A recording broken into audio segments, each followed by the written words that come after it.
Diyos ko, pambihira naman talagang buhay to. Wala na namang kanin. Hindi ba kayo nagsaing? Nagsaing ba ka mo? Bakit may bigas ba? May pambili? Wala. Bejer, wala ka bang biniling bigas? Wala akong pera, Nay. Hindi pa kami pinapasahod ni Mang Arnold eh.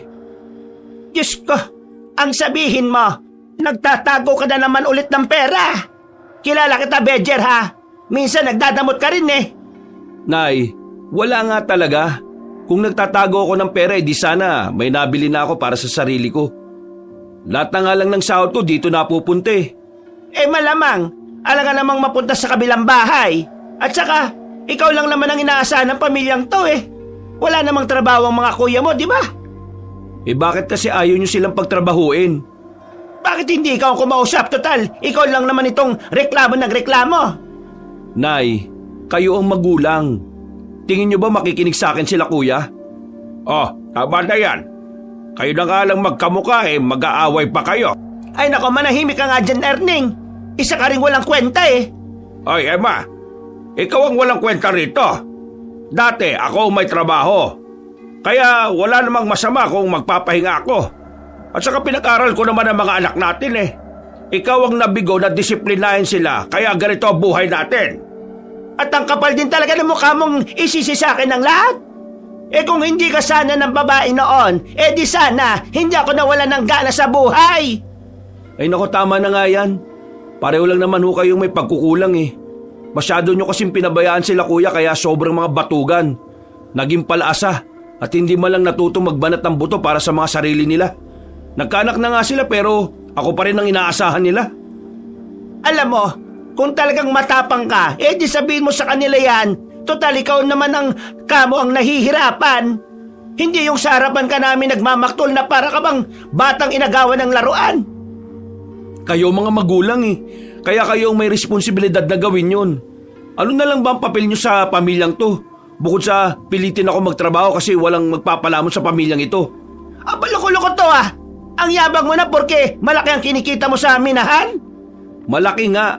Pero minsan ba naitanong nyo na sa sarili nyo kung may napupunta ba sa akin? Wala. Kasi lahat ng sahod ko napupunta sa inyo. Ni tatay, nila kuya, at sa pamangking ko. Na hindi ko naman dapat obligasyon yun eh. Tingnan nyo nga ako oh. Ni bagong tsinelas hindi ako makabili. Wala akong pera para sa sarili ko. Alam niyo ba kung bakit? Hindi ako makausad sa buhay. Alam niyo ba kung bakit hindi ako umuunlad? Kahit may kalakihan naman ang sahod ko? Kasi hanggang ngayon, hila-hila ko pa rin kayo pataas. Habang kayo naman, hinihila niyo ako pababa. Di umalis ka na rito sa pamamahay ko. Ganun lang naman kasimple yon. Ang dami mo pang sinasabi. Ayaw mong mahingan, di umalis ka. Yun ang pinakamagandang solusyon para umunlad ka na. Kalimutan mo na ang pamilya mo para makausad ka na. Alam mo, Bejer, itong ginagawa mo, walang-wala pa ito sa ginawa namin para sa inyong magkakapatid nung maliliit pa kayo. Isipin mo na lang na tumatanaw ka ng utang na loob kaya mo ito ginagawa. Kahit na kailan, hindi magiging utang na loob ng mga anak ang mga bagay na dapat natural na ginagawa ng mga magulang. Wow! Ang dami mo pang sinasabi. Umalis ka na lang dito para wala na tayong problema. Ang drama ng buhay mo. Madrama naman talaga ang buhay ko eh. Nang dahil sa inyo. Kasi kahit na kailan, hindi ko naman naramdaman na meron kayong pakialam sa akin eh. Ay naku, manahimik ka na nga. Yan, ganyan kayo. Ayaw niyong nakakarinig ng mga ganitong salita. Kasi hindi niyo matanggap na nagkukulang kayo bilang magulang. Kailan niyo ba matututunan na pakinggan ang saloobin namin? Hanay, tay, palagi niyo na lang kasi akong binabaliwala eh. Ang tingin niyo lang sa akin, kalabaw na dapat kumayod para sa pamilyang ito. Hindi na ba kayo naawa sa akin, nay, tay? Tingnan niyo na nga ako maigi oh. Wala akong naimpundar para sa sarili ko. Yung trabaho na dapat tatanggapin ko sa Maynila, hindi ko tinanggap kasi ayaw niyo akong malayo sa inyo. Tumingin kayo. Bakit hindi kayo makatingin ngayon sa akin ng diretsyo? Tingnan niyo kalagayan ng anak niyong walang pahinga. Walang maayos na tulog dahil walang maayos na higaan. Tingnan niyo itong anak niyo na walang pera kahit may maayos na trabaho. Masdan niyo yung anak niyo na unti-unting nasisira dahil sa sistema na kayo ang gumawa. Sa puntong ito ay tuluyan ng natameme ang dalawang matanda. Tila isang malaking sampal sa kanila ang huling mga sinabi ng binatang si Bedger. Hindi na namalayan ng binata ang pagtulo ng kanyang mga luha. Ang luha na ilang araw na rin niyang pinipigilang lumabas. Pero ngayon, tuluyan na siyang sumabog. Hindi na rin kasi niya kinakaya. Wala na siyang pakialam kung naririnig yun ng mga kuya niya na nasa labas ng bahay. Napapailing na lamang si Bedger. Wala na siyang narinig sa mga magulang niya na mga sandaling yon. Kahit man lang paumanhin ay hindi binigkas na mga yon. Lumabas na lamang siya kaysa masira ang buong gabi niya. Naisip niyang pumunta na lamang sa bilyaran ng kaibigan niyang si Lando. Pagdating niya, nagliligpit na ang binata. Magsasarado na pala. Naroon din si Diego, ang isa niya pang kaibigan na kababata rin nila. Malayo pa lang, alam na agad ng dalawa na may problema siya. Nababasa na ng mga ito sa lakad pa lang niya. May problema na naman ba sa bahay niyo? Kahit na hindi ka magsalita, kabisado ka namin. Diyos ko, kami pa ba? Yun, nakasagutan na naman kasi kami ni nanay. Siyempre, kagaya pa rin ng dati. Hindi niya pa rin ako pinakinggan. Ang pinakasolusyon niya sa hinaing ko, umalis na lang daw ako. Parang sinasabi niya na mas magandang wala ako sa bahay kaysa pagtrabahuin yung mga kapatid ko. Naku, ang malas mo talaga sa mga magulang pre, no? Bakit ba kasi yung mga anak walang karapatan na makapili ng magulang? Kumbaga, surprise na lang talaga kung matino ba o hindi yung magulang na mapupunta sa atin eh. Wala nga tayong karapatang mamili ng magulang. Pero ngayon, may utak na tayo para magdesisyon. Meron tayong karapatan para mamili ng landas na tatahakin natin. Bedger, pre, iwan mo na yung mga yan. Hindi naman yun ang gusto kong mangyari. Ang gusto ko lang naman, hindi yun ang gusto mong mangyari kasi natatakot ka na baka maging masama lalo ang tingin nila sa'yo. Takot ka sa kung ano ang magiging reaksyon nila kapag pinili mo naman ang sarili mo. Pare, hindi masama maging makasarili minsan. Lalo na kung alam mo sa sarili mong hindi ka naman naging madamot kahit na kailan. Alam mo, ang problema sa'yo, palagi ka kasing mabait eh. Palagi kang nandyan para sa kanila. Kaya kapag may kailangan sila, akala nila palagi kang meron. Pre, may kasalanan ka rin eh kung bakit ganun ang trato nila. Kasi ikaw, hinayaan mong ganunin ka rin nila. Hindi mo pinagtanggol ang sarili mo eh. Pre, kapag mahal mo ang sarili mo, pipiliin mo ang sarili mo. Tama si Diego pre, masyado ka kasing mabait eh. Dapat kasi minsan, maging masama ka rin. Bigla mong suntukin kuya mo, ganun. Hindi naman masama yun, minsan lang naman eh. Hindi mo kailangan maging masama pre. Ang kailangan mo, bigyan mo ng pagkakataon ng sarili mong sumaya. At hindi mo magagawa yun kung patuloy silang hahawakan. Tingin mo ba, kakayanin kong iwan sila? Sila lang naman ang pamilyang meron ako eh.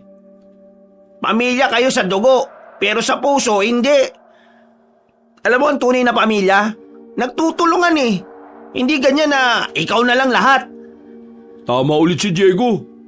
Ang pamilya, nagmamahalan, hindi buraot. Nakakulong ka kasi sa ideyang sila lang ang pamilyang meron ka eh. Anong tawag mo sa amin na nandito palagi para sa'yo? Hindi mo ba kami pwedeng ituring na pamilya? Pre, ang sarili mo, ituring mo rin pamilya. Kasi lahat ng bagay sa buhay mo, sa sarili mo nagsisimula. Pabayaan mo na sila, pre.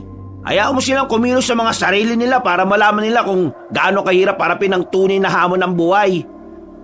Ito ang tamang panahon para sarili mo naman ang piliin mo. Tanda mo, pre ha, hindi habang buhay nabubuhay tayo.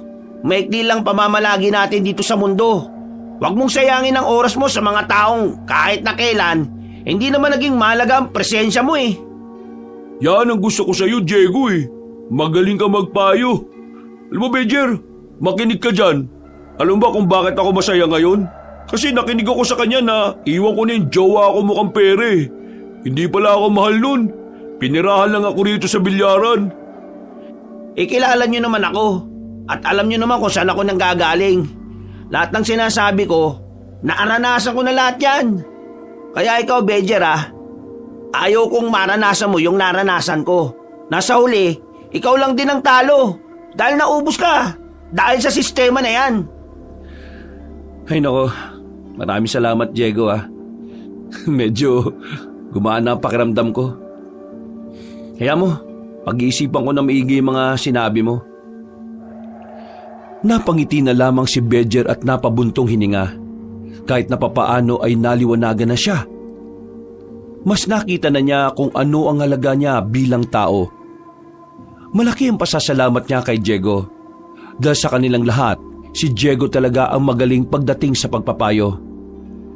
Wala yun. Para saan ba't magkakaibigan tayo, di ba? Basta pre, nandito lang naman kami. Maraming salamat sa inyo O ano, laro mo na tayo. Mamaya na ako magsasarado. O sige ba? Naging masaya naman ang gabi ni Bedger noong mga sandaling yon. At sa mga sumunod na araw, sinubukan niyang gawin ang sinasabi ni Diego. Sinubukan niyang mas unahin ang kanyang sarili kaysa sa pamilya niyang walang pakialam sa kanya. Nagbigay lang siya ng pambili ng isang sakong bigas at tinayaan na niya ang mga iyon na dumiskarte ng ulam. Mula noon, nararamdaman na ni Bedger ang kakaibang saya. Ngayon niya lamang napagtanto na nakakagaan pala talaga ng pakiramdam kapag tinatrato rin natin ng tama ang mga sarili natin. Wala na siyang pakialam kung nagalit ang kanyang mga magulang. Lahat ng sinasabi sa kanya, pumapasok na lang sa kabilang tenga at lumalabas lang ulit sa kabila. Oh, iba yata mood mo ngayon pre Oo pre, kasi effective yung sinabi mo. Pag umuwi ako ng bahay, ang saya-saya ko kahit ang dami nilang sinasabi. Iba pa rin talaga kapag nabibili mo na yung mga bagay na para sa sarili mo no? Di ba? Magsusunod-sunod na yan. Kapag natutunan mo ng mahalin ang sarili mo, unti-unti ka na lang uunlad niyan, pre. Maraming salamat talaga, pre Alam mo, iniisip ko na ngang humanap ng mauupahan Yung kahit maliit lang. Parang gusto na kasi nila akong palayasin sa bahay Dun, sa sityo namin. Titingin ako mamaya kung may maupahan pa. May iba nga pala tayo, pre. Nabalita mo na ba yung kumakalat na chismis ngayon? Ha? Kumakalat na chismis? Tungkol saan? Yung anak na babae ni Boss Arnold, buntis. Jesus, pambira ka naman. Ano naman problema doon may asawa naman yun. Magulat ka mabuntis yun pero walang asawa. Teka, hindi pa nga kasi ako tapos Uy, bakit? Ano ba kasunod? Inaswang daw kagabi. Muntik-muntik ka na, pre. Yung dila nga raw ng tik-tik, pababa na sa tiyan ng anak ni Boss Buti na lang daw, nagising yung asawa. Alam mo kung anong ginawa ng asawa? Ano ba? Ganito Anong ganito? Inuha yung dila, pinulupot sa haligi ng kama, tapos binudburan ng asin. Ayun, walang nagawa yung tik-tik, pre. Pinutol niya raw yung sarili niyang dila kaysa maabutan siya ng mga tauhan ni Boss. Uy, totoo yan Oo, buwang ka ba? Tingin mo gagawa ako ng kwento tungkol sa anak ni Boss? Gusto mo bang ilibing ako ng buhay ni Boss dito sa minimina natin? 50-50 kasi ang paniniwala ko sa mga aswang, pre. Pero kung makakita naman ako, pwede rin naman ako maniwala. Totoo naman kasi mga aswang, pre. Pero yung iba kasi, OA lang ang pagkakadescribe sa kanila. Iba-iba naman kasi uri ng aswang May mga aswang na kayang mag-anyong tao. Kung totoo nga talaga ang mga aswang na yan, mayayari kay Boss yan. Ang dami pa namang tauhan ni Boss Arnold. Saan na talaga mapatay nila yung tik-tik na yun? Kasi baka mamaya niyan pumunta pa sa atin. Ang dami pa naman buntis sa atin, di ba? Paano hindi dadami buntis? Lahat ng mga lalaki yata sa atin mahihilig Gagi, si Boss, nasa labas na. Agad na bumalik ang dalawa sa pagmimina ng mga sandaling yon. Patay mali sila nang pumasok na si Mang Arnold sa loob ng tunnel na nahukay nila. Sa hindi inaasahang pagkakataon, tinawag sila ni Mang Arnold. Lumabas na muna kayo rito. Bakit, boss? May nagawa po ba kaming kasalanan? Wala. May uutos kasi ako sa inyo. Gusto nyo ng extra money, hindi ba? Yes, boss. Pero hindi naman siguro illegal yan no? Itong minahan lang naman ang illegal Pero ito ipapagawa ko, hindi. Wala namang batas para sa mga aswang, di ba? Boss? Yung nangangaswang sa anak ko kagabi, nahuli na ng mga tao ko. Pinatay na nila. Kaso, ayaw kong sila mag-dispatcha ng bangkay ng aswang. Kapag may nakakita kasi sa kanila, iisiping meron silang tinumbang tao. Sa hindi malamang dahilan, agad na nagtindigan ng mga balahibo ni Badger. Nang manggaling na sa kanilang boss ang tungkol sa aswang, dito na siya kinilabutan. Kilala niya ang kanilang boss. Hindi pa niwalain sa mga bagay na mahirap paniwalaan ang boss nila. O ano, payag ba kayo? Kung hindi, sa iba ko na lang iaalok. Malaki-laki pa naman tong iaabot ko. Badger, ako, ayos ako. Ikaw? Ha? Ano, Badger? Sama mo na tong si Diego. Sa lahat ng tao ko rito, kayong dalawa lang ang nakikita kong matino Sige na. Opo, sige po. Wala nang nagawa pa si Badger. Napapayag na lang din siya. Inisip na lamang niya na ang perang kikitain niya roon ay ilalaan niya paglipat niya ng bahay. Sigurado ka ba sa gagawin natin, Diego? Ang gagawin lang naman natin, mag-ukay tayo tapos ilalagay natin ang bangkay ng aswang doon. Tapos bubuhusan ng gas at susunugin. Ayun, saka tayo aalis. Yun naman ang sabi sa atin ni boss, di ba? Nung mga sandaling yon, hila-hila na nila ang bangkay ng isang aswang na tiktik. Kahit na kinikilabutan si Badger, pinipilit na lamang niyang kayanin ang pinagagawa sa kanila. Hindi na siya pwedeng umatras dahil naka-oo na siya. Mga ilang sandali lang, tumigil na rin sila sa tapat ng puno ng sampalok. Inilagay na muna nila ang sako sa gilid. Sinimulan nilang magukay gamit ang daladala nilang pala. Makalipas lang ang halos 15 minutos, nakahukay na rin sila ng medyo malalim. Teka pre, akala ko ba patay na yan? Tinapatan nila ng flashlight ang sako. Nakita nilang nakalabas na ang kamay ng tiktik. Mahaba pa ang kuko nito at talaga namang kakaiba kumpara sa kamay ng pangkaraniwang tao. Ewan ko, ang sabi nila patay na anong gagawin natin dyan? Gumagalaw pre, baka makalabas na sa sako yan, mayayari tayo. Yung ano? Anong ano? Yung ano kasi pre, akin na. Ano nga kasi? Diyos ko naman yung gas. Ito na rin yung lighter Hindi na nagsayang pa ng oras ang lalaking si Diego. Agad nitong pinaliguan ng gas ang tiktik. Maya-maya rin ay sinilaban na nila ng apoy yon. Nakahinga na sila ng maluwag. Napaupo na lamang sila sa gilid ng puno habang pinagmamasdan ang unti-unting pagkaabo ng aswang. Di kaya balak talaga tayong ipalapa ni boss sa aswang na to? Di naman siguro. Tingin ko, hindi nila to napatay ng maayos May maayos bang pagpatay ng aswang? Ayon sa nabasa ko, kailangan na sa ulo mo babarilin. Baka sa katawan lang nila binaril Ayan, gumalaw pa. Pero Badger, naniniwala ka ba na totoo mga aswang? Oo, ayan Nasa harapan ko ni. Oy, tara na, umalis na tayo. Baka may makakita pa sa atin dito. Nagmamadali nilang nilisan ang lugar na yon. Mga dakong 10:00 na ng gabi nang makauwi na ang dalawa. Nagpaalam na rin sa kanila ang kaibigan nang nasa harapan sila ng bahay nila Badger. Pagpasok niya, agad na sumalubong sa kanya ang ina niyang si Aling Emma. Naglahad agad ito ng kamay, sinyalis na humihingi ng pera. Alam niyo naman na wala pa akong sahod Hindi mo ako maloloko, Badger. Alam kong may tinatago kang pera. Ano naman? Nakapagbigay naman ako rito sa bahay Akin ba dapat ang lahat? Ayan ka na naman sa pagyayabang mo Baka nakakalimutan mo na ako ang kumausap kay Boss Arnold na ipasok ka sa trabahong yan. Kahit hindi mo naman siya kausapin makakapasok pa rin ako sa minahan kasi masipag ako. Hindi gaya ng dalawa kong kuya na may pamilya na pero nandito pa rin. Ang tapang mo magsalita kapag hindi ka naririnig no? Ay nako, pagod na ako, Nay. Sa ibang araw na lang tayo mag-usap kung ganyan din naman ng mga sasabihin ninyo.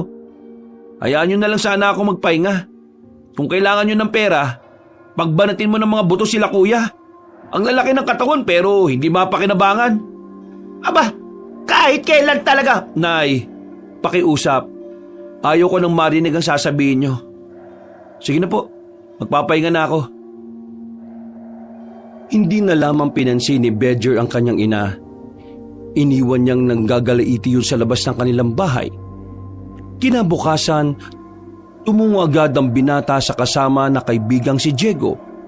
Kinausap agad nila si Mang Arnold at nang mabalitaan na matandang lalaki ang ginawa nila, natuwa ito sa kanila kaya dinagdagan pa ang ibinayad sa kanila. Pero kahit na may ekstrang pera na si Bedger, para bang hindi niya magawang maging masaya. Sumisiksik kasi sa kanya ang eksena na kung paanong tinuluyan nila ang aswang. Pati na rin ang ideyang ang mga aswang nga talaga ay totoong nabubuhay na tao. Balisa ang binata ng mga sandaling yon.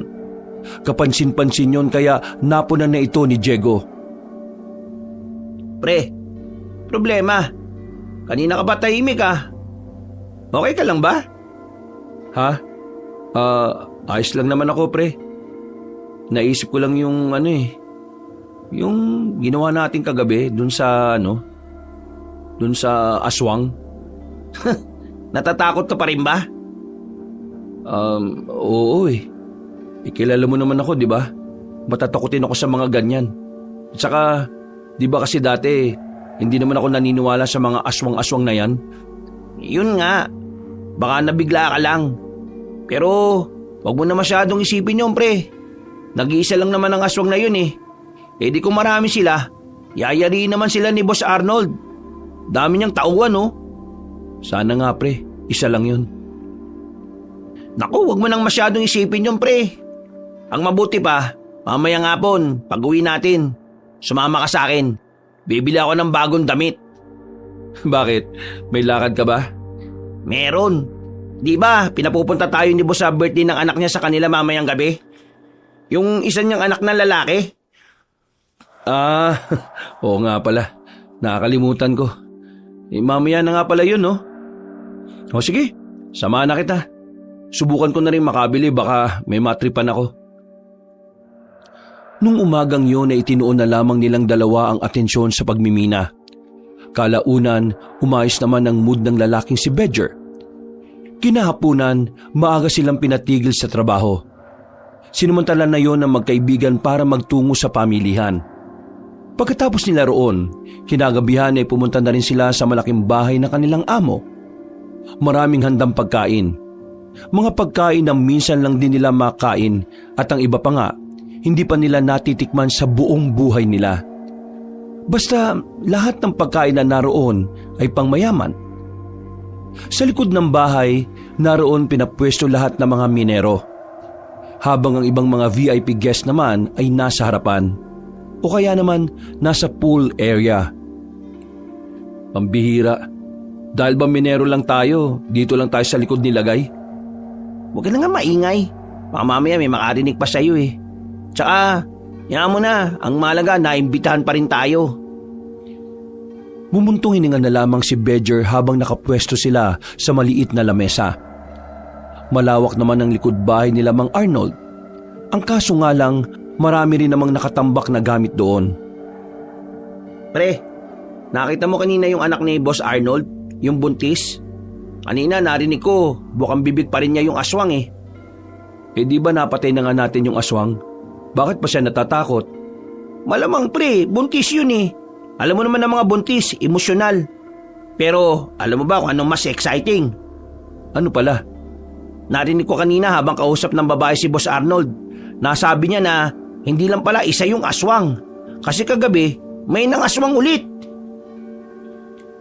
Dahil sa sinabing yun ni Diego, hindi na naman tuloy mapalagay ang kalooban ni Bedger. Sa halip na maging masaya siya nang magsimula na ang inuman, hindi niya magawa dahil masyadong tinabunan ng aswang ang kanyang mga iniisip. Makalipas ang ilang sandali, napansin ni Bedger na medyo tinamaan na si Diego sa mga iniinom nila. Kaya naman, niyaya na rin siya nitong umuwi. Buti na lang ay pumayag agad ang kanyang kaibigan. Matapos makapagpaalam kay Mang Arnold, lumabas na rin sila ng bahay ng kanilang amo. Mula roon, kailangan pa nilang maglakad ng halos 5 minuto bago makarating sa pinakakalye patungo sa kanila. Alang nga, nalasing ako dun Ang hina ko na talaga kami nung ngayon, pre. Ikaw, bakit hindi ka nalasing? Malakas ka ba, ha? Hindi naman ako uminom ng marami, pre. Pambira ka, oh. Alam mo naman na maglalakad pa tayo papunta sa atin, eh. Dinamihan mo pa talaga ang inom mo, Huwag ka mag-alala. Kaya ko naman maglakad mag-isa, eh. Di mo na kailangan alalayan. Di mo, diretso lakad ko, di ba? Bakit? Natatakot kang maglakad, no? Kasi baka may aswang. Awu! Uy, para kang timang, pre. Hindi naman ako natatakot na baka may aswang. Hindi naman ako buntis, eh.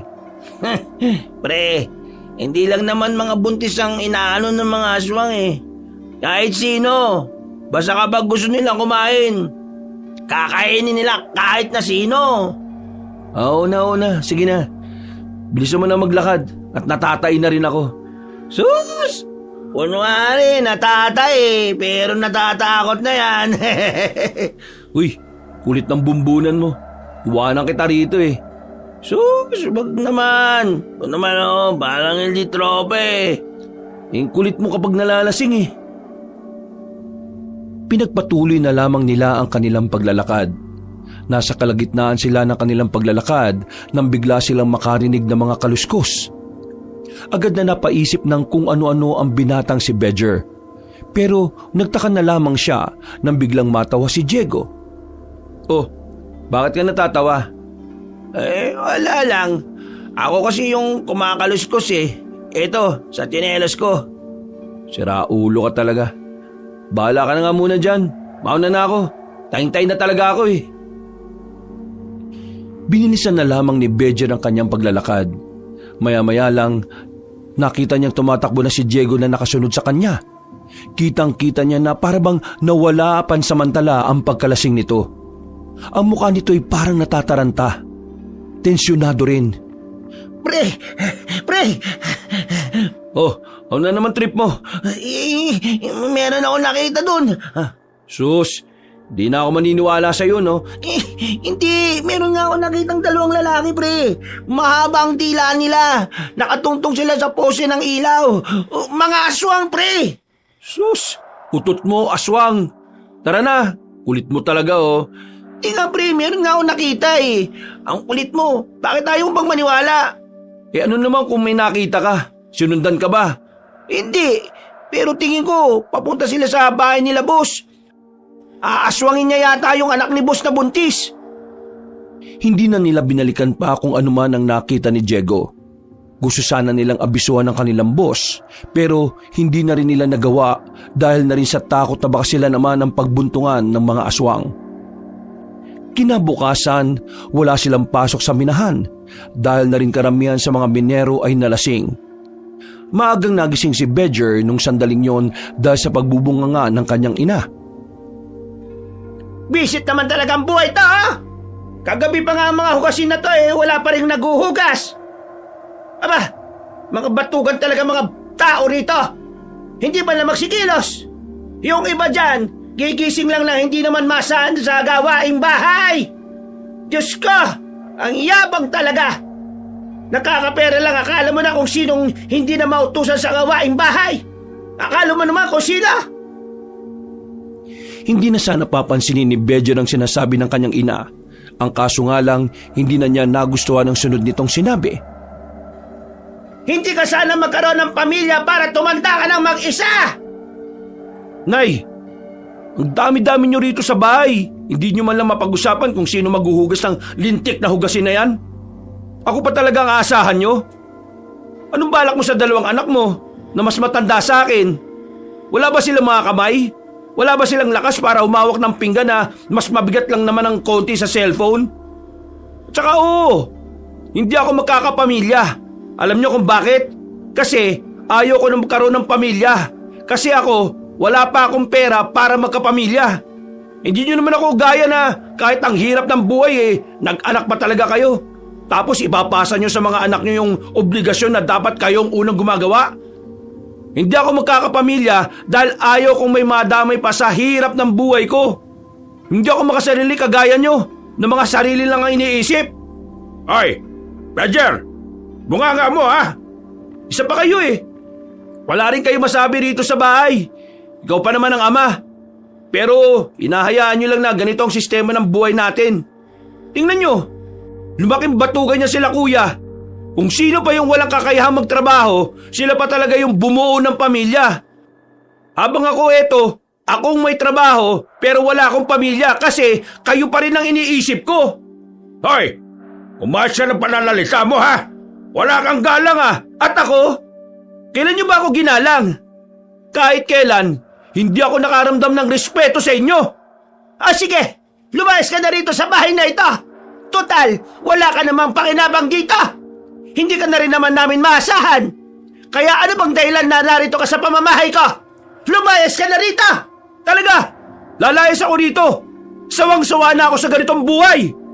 Kung kayo ayaw niyong umangat, pwes ako gusto ko. Kaya bahala kayo. Basta ako gusto kong umunlad. Hindi na nagsayang ng oras si Badger ng mga sandaling yon. Agad na rin siyang umalis dala ang kanyang mga gamit. Buti na lang at wala siyang pasok noon kaya nahanapan siya kagad ni Diego ng bago niyang malilipatan. Hindi naman kalakihan pero sakto na para sa kanya. Pero sa ginawa niyang pagbubukod, kahit na papaano ay gumaan na ang pakiramdam niya. O ano, ayos ka na ba rito pre?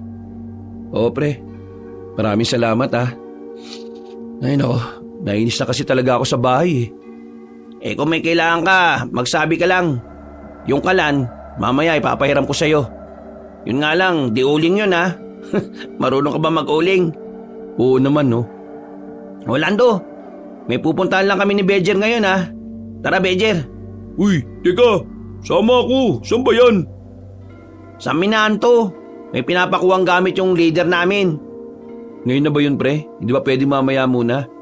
Kaka-text lang Kailangan daw yun Isasampa lang naman natin sa truck. Kaya naman natin siguro kahit dalawa lang tayo.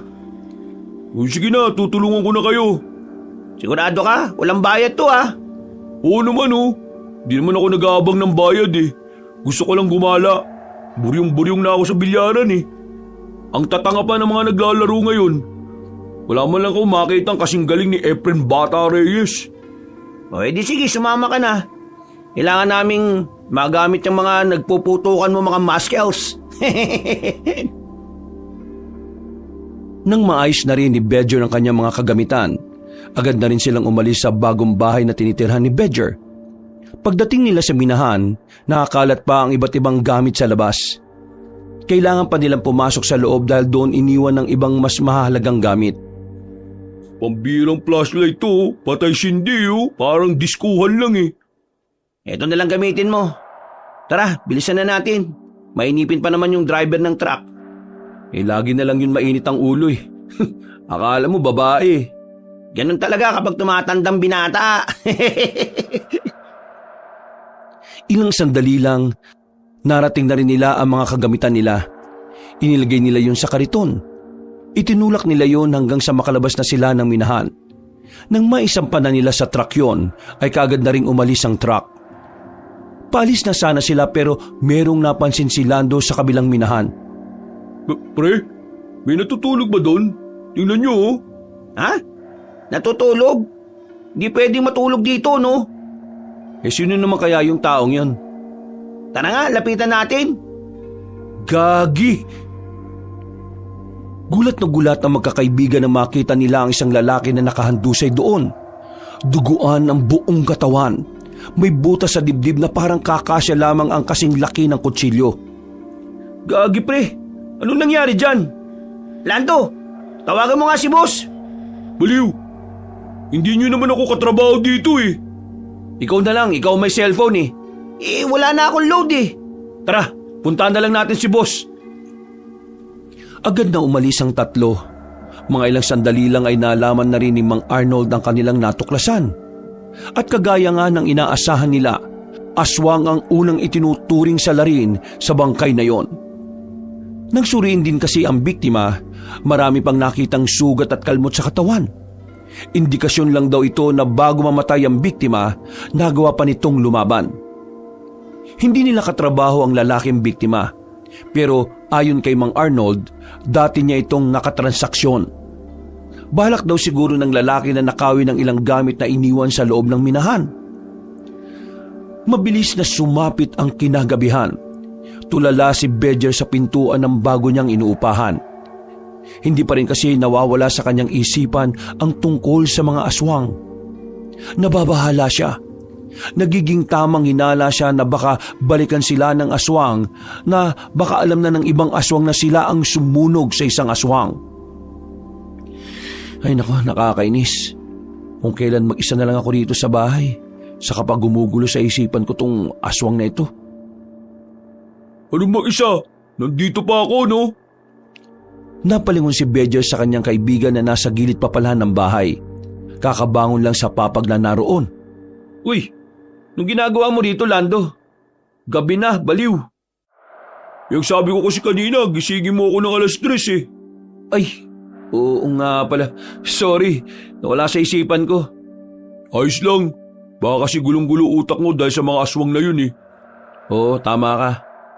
Pero, nakwento na ba sa'yo ni Diego yung ginawa namin? Oo, pre.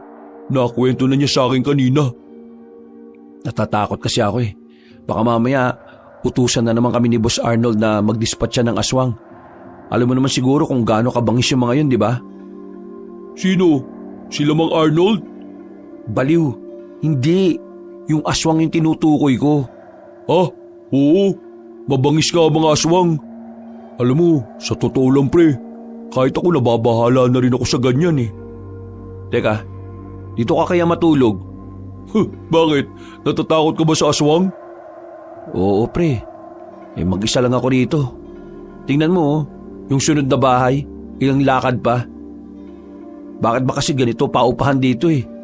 Hirap humingi ng tulong kapag may nangyaring hindi maganda sa'yo eh. Uy sige, dito ako matutulog. Pero magpapaalam muna ako sa bahay ah. Baka kasi hanapin nila ako eh. Sige. Balik ka kaagad ah. Magluluto na ako ng pagkain natin. Makailang ulit na lumingon si Bedger sa labas, pero hindi pa rin niya nakikitang dumarating si Lando. Iniisip niya na baka hindi yun pinayagan. Kaya habang nagluluto siya, hindi na naman niya maiwasang hindi mag-isip ng kung ano-ano. Pakiramdam niya, may aswang na nagmamasid sa bawat galaw niya noong mga sandaling yon. Huminga siya ng malalim. Inilapit niya sa tabi niya ang itak para sa posibilidad na merong lumapit sa kanya. Mga ilang sandali lang. Patay ka ngayon! Uy! Ako to baliw! Hindi na ituloy ni Bedger ang gagawin niya sanang pagtaga ng mapagtantong si Lando pala ang dumating. Nakahinga siya ng maluwag dahil doon. Napahawak pa siya sa kanyang dibdib. Ikaw naman kasi ang tagal mo eh. Kala ko tuloy, hindi ka na darating. May pinasikaso pa kasi sa akin sa bahay, pre. Pasensya na. Tsaka, ito, nagdala rin ako ng ekstrang kanin. Maraming salamat, pre ah. Pasensya ka na ulit. Kanina pa kasi ako rito eh, hindi mapakali. Pakiramdam ko, may mga nakatingin sa akin. Masyado ka ng tense, pre. Kalma-kalma ka rin. Baka mamaya niyan eh, yan pa maging dahilan ng pagkamatay mo ng maaga. Siguro nga, kailangan ko talagang wag na masyado mag-isip ng kung ano-ano. Matapos maluto ang sinasalang ni Bedger, sabay na rin silang kumain ni Lando. Nung sandaling yon, naging payapa naman ang kanilang hapunan. Maya-maya lang din ay naglatag na rin sila ng banig para matulog. Pero dahil yon ang unang gabi ni Bedger sa bahay na yon, hindi agad dinadalaw ng antok ang binata. Kung ano-ano na naman tumatakbo sa utak niya dahil sa mga kaluskos na naririnig niya sa paligid. Ay, nako, kainis. Ang lakas pang humilig nitong si Lando, oh. Pinilit na lamang niyang matulog ng mga sandaling yon. Pero dakong 5:00 na ng umaga nang makaidlip siya.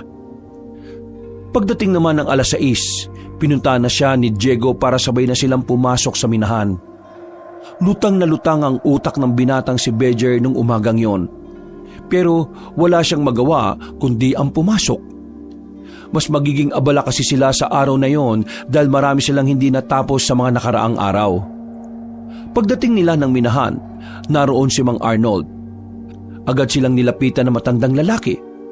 Kinakabahan si Bejer dahil ang nasa isip niya baka meron na namang ipadispatch siya sa kanilang aswang. Oh, mabuti naman at narito kayo. May ipapagawa uli ako sa inyo. Boss, may ipapaligpit na naman ba kayong aswang? Hindi. Iba to, Diego. Hindi ba marunong ka magmaneho? Oo, boss. Bakit, boss? Mamaya, ipapatid ko sa inyo ang anak ko papuntang Pier. Papuntang Maynila ang barkong sasakyan niya. Boss, bakit kami? Di ba marami kayong tauhan? Wala akong pinagkakatiwalaan ngayon. Pakiramdam ko kasi, yung iba sa tauhan ko aswang. Mas may tiwala pa ako sa inyo. Kasi kahit na papaano kilala ko na kayo noon pa. Yung asawa niya, boss, nasaan? Isa pa ang tarantadong yon. Nakipaghiwalay sa anak ko Itutumba ko yung kapag nagkaharap kami. Pero ito na muna ang intindihin natin. Mas kailangan kayo ng anak ko mamaya. Mga bandang 3:00, aalis na kayo. Hihintayin lang natin si Annalyn matapos magpabasbas sa albularyo. Ilang oras din kasi yon. O ano pre? Palag-palag ka ba? Triple ang ibabayad ko sa inyo ngayon. Kaya pumayag na kayo. Boss, matanong ko lang. Bakit po ba si Annalyn parang trip na mga aswang? Ang dami naman po kasing ibang buntis dito sa atin, di ba? Huwag ka na maraming tanong. Sabihin mo na lang kung tatanggapin mo o hindi yung pinag-uutos ko. Uy, ano na pre? Sige boss. Palag na ako dyan. Kailangan ko rin ng pera Mga 12:00 pagtapos ng pananghalian. Pumunta na kayo dun sa bahay ko. Naroon ang sasakyan na itim na gagamitin nyo sa pag-alis. Tumupad sa usapan ng 2 binata. Noong mga sandaling yon, nagtungo na rin sila sa bahay ng kanilang amo na si Mang Arnold. Naghintay lang sila ng ilang oras. Maya-maya lang, naroon na rin si Annalyn. Binigay ng babae ang susi ng sasakyan. Agad na rin naman silang bumiyahe. Malayo-layo na ang kanilang tatakbuhin dahil bandang dulo ng kanilang probinsya ang pier na kanilang pupuntahan. Ma'am Annalyn, sigurado po ba kayong ayos lang na bumiyahe pa kayo ng mahaba? 6 na buwan na po kasi ang tiyan nyo Baka lang po matagtag kayo sa biyahe. Ayos lang naman. Nakausap ko naman ng albularyo kanina. Wala naman magiging problema. At saka ma'am, hindi ko po ganong bibilisan at iwas po ako sa mga malubak na daan. Maraming salamat, Diego. Maraming salamat sa inyo. Alam nyo, pasensya na kayo Naabala pa kayo ni Papa. Pero kasi nababala na rin kasi kami Wala na kasi talagang tiwala ang tatay ko sa mga taong nakapaligid sa amin. Ang hirap kasing malaman kung aswang ba talaga o hindi ang isang tao na kausap namin. Wala po yun, ma'am. Hindi naman na po ibang tao si Boss Arnold sa amin Ma'am, matanong ko lang po. May nasabi po ba sa inyo ang albularyo kung bakit sa lahat ng buntis sa lugar natin parang kayo lang po yung madalas na puntahan ng mga aswang Hindi agad nakapagsalita ang babae. Tila ba may gumugulo sa isipan nito. Nahiya na lang tuloy bigla ang lalaking si Bejer. Pasensya na po ma'am Hindi ko po sana tinanong yon. May atraso si Papa sa mga aswang. Ma'am? Ano pong ibig niyong sabihin? Paano naman pong magkakaroon ng atraso si Boss Arnold sa mga aswang? Kailan lang naman po lumitaw ang mga aswang na yun dito, di ba? Huwag niyo na lang sasabihin kay Papa na naikwento ko ito sa inyo Pero noon pa man, alam na ni Papa na may mga aswang. Nasa Tagumbaryo daw ang mga aswang na yon. Na kahit ako, hindi ko alam kung saan. Nung una, ipinakilala ako ni Papa sa prinsipe ng mga aswang. Mayaman kasi ang mga aswang na yon. Mga tiktik sila kung tawagin. Balak ni Papa na ikasal ako sa kanila. Pero ang plano lang talaga ni Papa, kapag naibigay na ang mga pakonsuelo ng mga aswang, bigla niyang iaatras ang kasal. Sa madaling sabi, uutakan niya lang ang mga yon. Nang makuha na ni Papa ang gusto niya, binawi niya ako at ibinalik sa amin. Pinapatay ni Papa ang mga aswang nun. Pero ang hindi pala niya alam, meron palang mga nabuhay. At tingin ko, sila ang mga gumugulo sa akin ngayon. Grabe, hindi ko inakala na may ganyan palang sikreto si Boss Arnold. Kahit na ako rin hindi rin naman ako makapaniwala na kinayang gawin sa akin ni Papa yon. Ginamit niya ako. Nagulat na lang ako nang malaman kong aswang palang pamilyang yon. Lagi na lang akong ginagamit ni Papa nun. Yung asawa ko ngayon, hindi naman talaga namin mahal ang isa't isa Pinakasal lang kami ni Papa para sa kayamanan. Ibig sabihin, yung paglayas ngayon ng asawa nyo, gusto mo rin? Ako nagsabi sa kanya na umalis na siya. Ma'am, malaking problema nga talaga yan. Hindi tao niloloko ni Boss Mga aswang. At sa pagkakaalam ko, ang mga aswang, hindi talaga sila tumitigil hanggat hindi nila nakukuha gusto nila. Yung totoo, nahihirapan na nga rin akong matulog sa gabi. Kung ano-ano na kasi ang naiisip ko. Nakakainis kasi si Papa Ang tingin niya lang sa akin, kasangkapan sa pagpapayaman niya. Kahit na kailan, hindi niya ako pinakinggan. Akala ko nung una kapag sinunod ko ang gusto niya, hahayaan niya na ako. Pero hindi. Siya pa rin ang nasusunod sa kung ano man ang tingin niyang makabubuti sa akin. Na kung tutusin, wala namang magandang naidudulot sa akin yun Pero, alam niyo ma'am, kahit papano, nakaka-relate rin ako sa inyo. Ganyan din kasi ang mga magulang ko Parang ang tingin lang nila sa akin, kasangkapan nila sa mga pansarili nilang interes. Pero alam niyo po kung anong ginawa ko? Mas minahal ko sarili ko. Kagaya ng payo sa akin ni Diego. Mas pinapahalagahan ko na ngayon ang sarili ko. Sa ngayon, nakakahinga na ako ng maluwag. Ako na mismo ang nagdedesisyon sa sarili ko kung ano makabubuti para sa akin. Ang kaso iba si Papa Kapag sinabi niya, kailangan masunod. Pero ma'am, tayo pong may hawak ng sarili nating buhay. Kung hahayaan lang natin ng iba na kontrolin ang buhay na meron tayo, edi parang patay na rin tayo. Parang hindi na rin tayo nabuhay para mabuhay. Nabuhay na lang tayo para magamit ng iba. Hindi na nakapagsalita pa ang babaeng si Annalyn. Sa isip-isip nito ay may punto rin naman ang mga sinasabi ni Bedger. Sa mga sandaling yon, itinoon na lamang nila ang atensyon sa biyahe.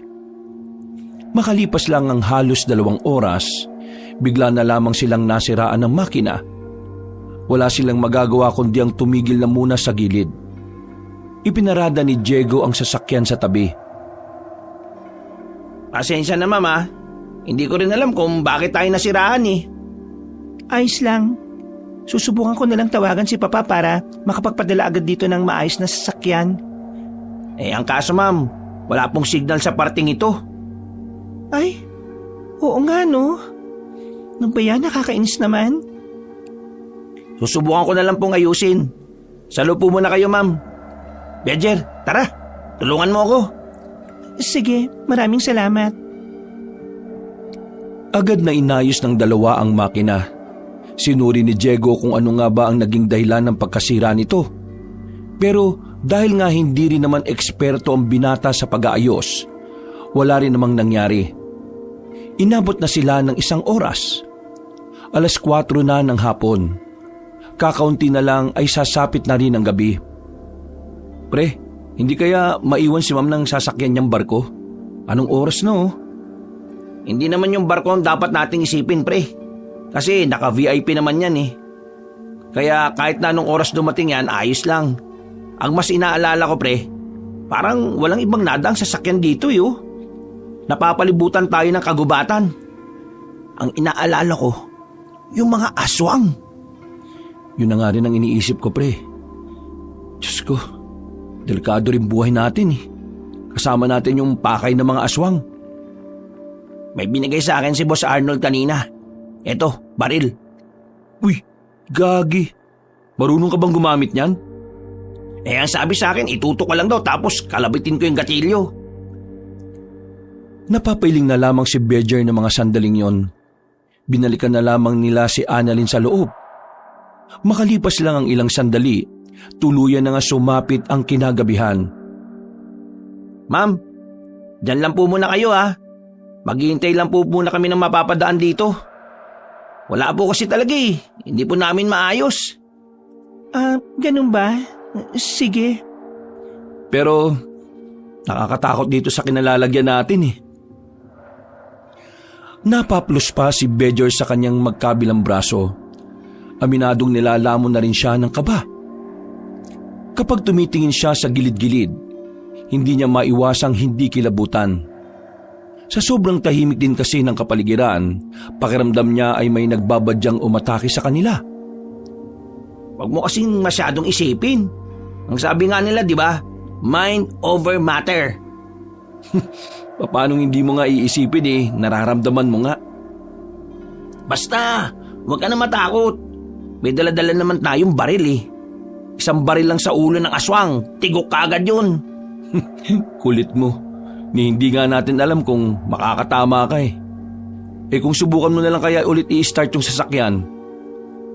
Sige. Teka.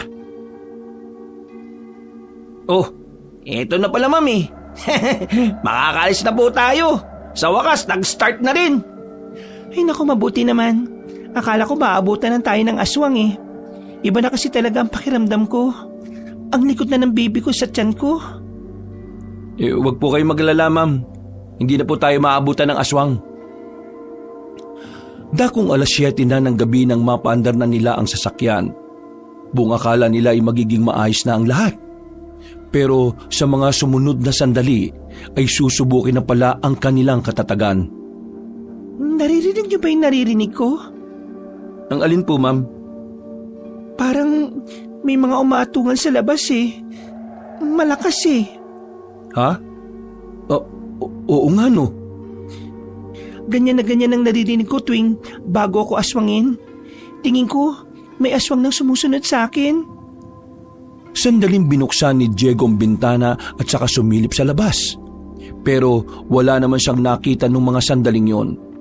Kaya inakala nila na baka dala lang ng pagbubuntis ni Annalyn kung anuman ang naririnig nito. Ma'am, wala naman pong sumusunod sa atin eh. At wala rin naman pong lumilipad. Sigurado ba kayo? May naririnig talaga ako kanina eh. May narinig din ako, pare. Wag na lang muna natin takutin ang sarili natin. Alam kong may aswang, pero kailangan natin mag-isip ng positibo. Sa mga sumunod pang sandali, maging si Diego ay nararamdaman na rin na tila bumigat na ang kanilang sasakyan. Maya-maya pa, narinig na rin nilang may kumakaluskos na sa itaas ng bubungan. Bejer, silipin mo nga sa labas. Eto, hawakan mo tong baril. Ha? Bakit ako? Alam nga naman si ma'am. Kita mo nagmamaneo rin ako eh. Kinuha na lamang ni Bejer ang baril. Lakas loob ng binuksan ng bintana. Pagsilip niya sa labas ay wala namang nakasunod sa kanila. Pero nang tumingin siya sa bubungan ng sasakyan, nakita niya roon ng isang aswang na nakadapa. Pre, sa bubungan, may aswang! Sa halip na magpaputok, nagmamadaling makapasok si Bejer sa sasakyan. Samantalang ang aswang naman sa taas ay nagsisimula na rin butasin ang bubungan. Makilang ulit nitong sinusuntok yun. Kinaskas at inaalog pa ang sasakyan. Kaya naman hindi na nakatiis pa si Diego. Kinuha niya ang baril at saka itinigil ang sasakyan. Matapang itong lumabas at pinagbababaril niya ang aswang na nasa tuktok ng sasakyan. Tinamaan yun sa hita. Naging sapat na yon para agad na umatras at umalis ang nilalang. Ngunit ang pangyayaring yon ay nagsilbing babala para sa kanila. Na maaaring sa mga susunod pang oras, hindi lang isa kundi higit pa ang mga aswang na susunod sa kanila. Lalo pat si Annalyn ang totoong pakay ng mga aswang. Nakakainis. Kung kailan naalis na tayo ulit, saka naman nasira ulit tong makina. Ma'am Annalyn, gumit na po kayo sa amin ha. Hindi po kayo pwedeng mauna o mahuli. Malas talaga tayo ngayon, pre. Pero kailangan natin magawa ng mga isang trabaho natin. Ma'am, huwag kayong mag-alala. Gagawin namin ang makakaya namin para maihatid kayo sa pier. Makakarating kayo ng ligtas sa Maynila. Maraming salamat talaga sa inyo. At pasensya na rin dahil naabala ko pa kayo. Nalalagay pa ang mga buhay niyo sa alanganin. Ayos lang yan, ma'am. Ang malaga, kayo at ang sanggol na dinadala ninyo. Ayun, may bahay. Baka sakaling makahingi tayo ng tulong doon. Tila nabuhayan ng loob ang tatlo nang makakita sila ng bahay sa gilid ng kalsada. Maliwanag ang bahay na yun kaya inakala nilang normal lang natirahan ito ng mga tao. Paglapit nila doon, agad nilang kinatok ang pinto. At nang bumukas ito, nanlalaki ang kanilang mga mata nang bumungad sa kanila ang isang lalaki na mahaba ang dila. Hawak-hawak na nito ang ulo ng isang lalaki, habang ang tiktik naman ay duguan ng bibig. Minamalas ka nga naman talaga, oh! Hindi nagsayang ng sandali si Diego.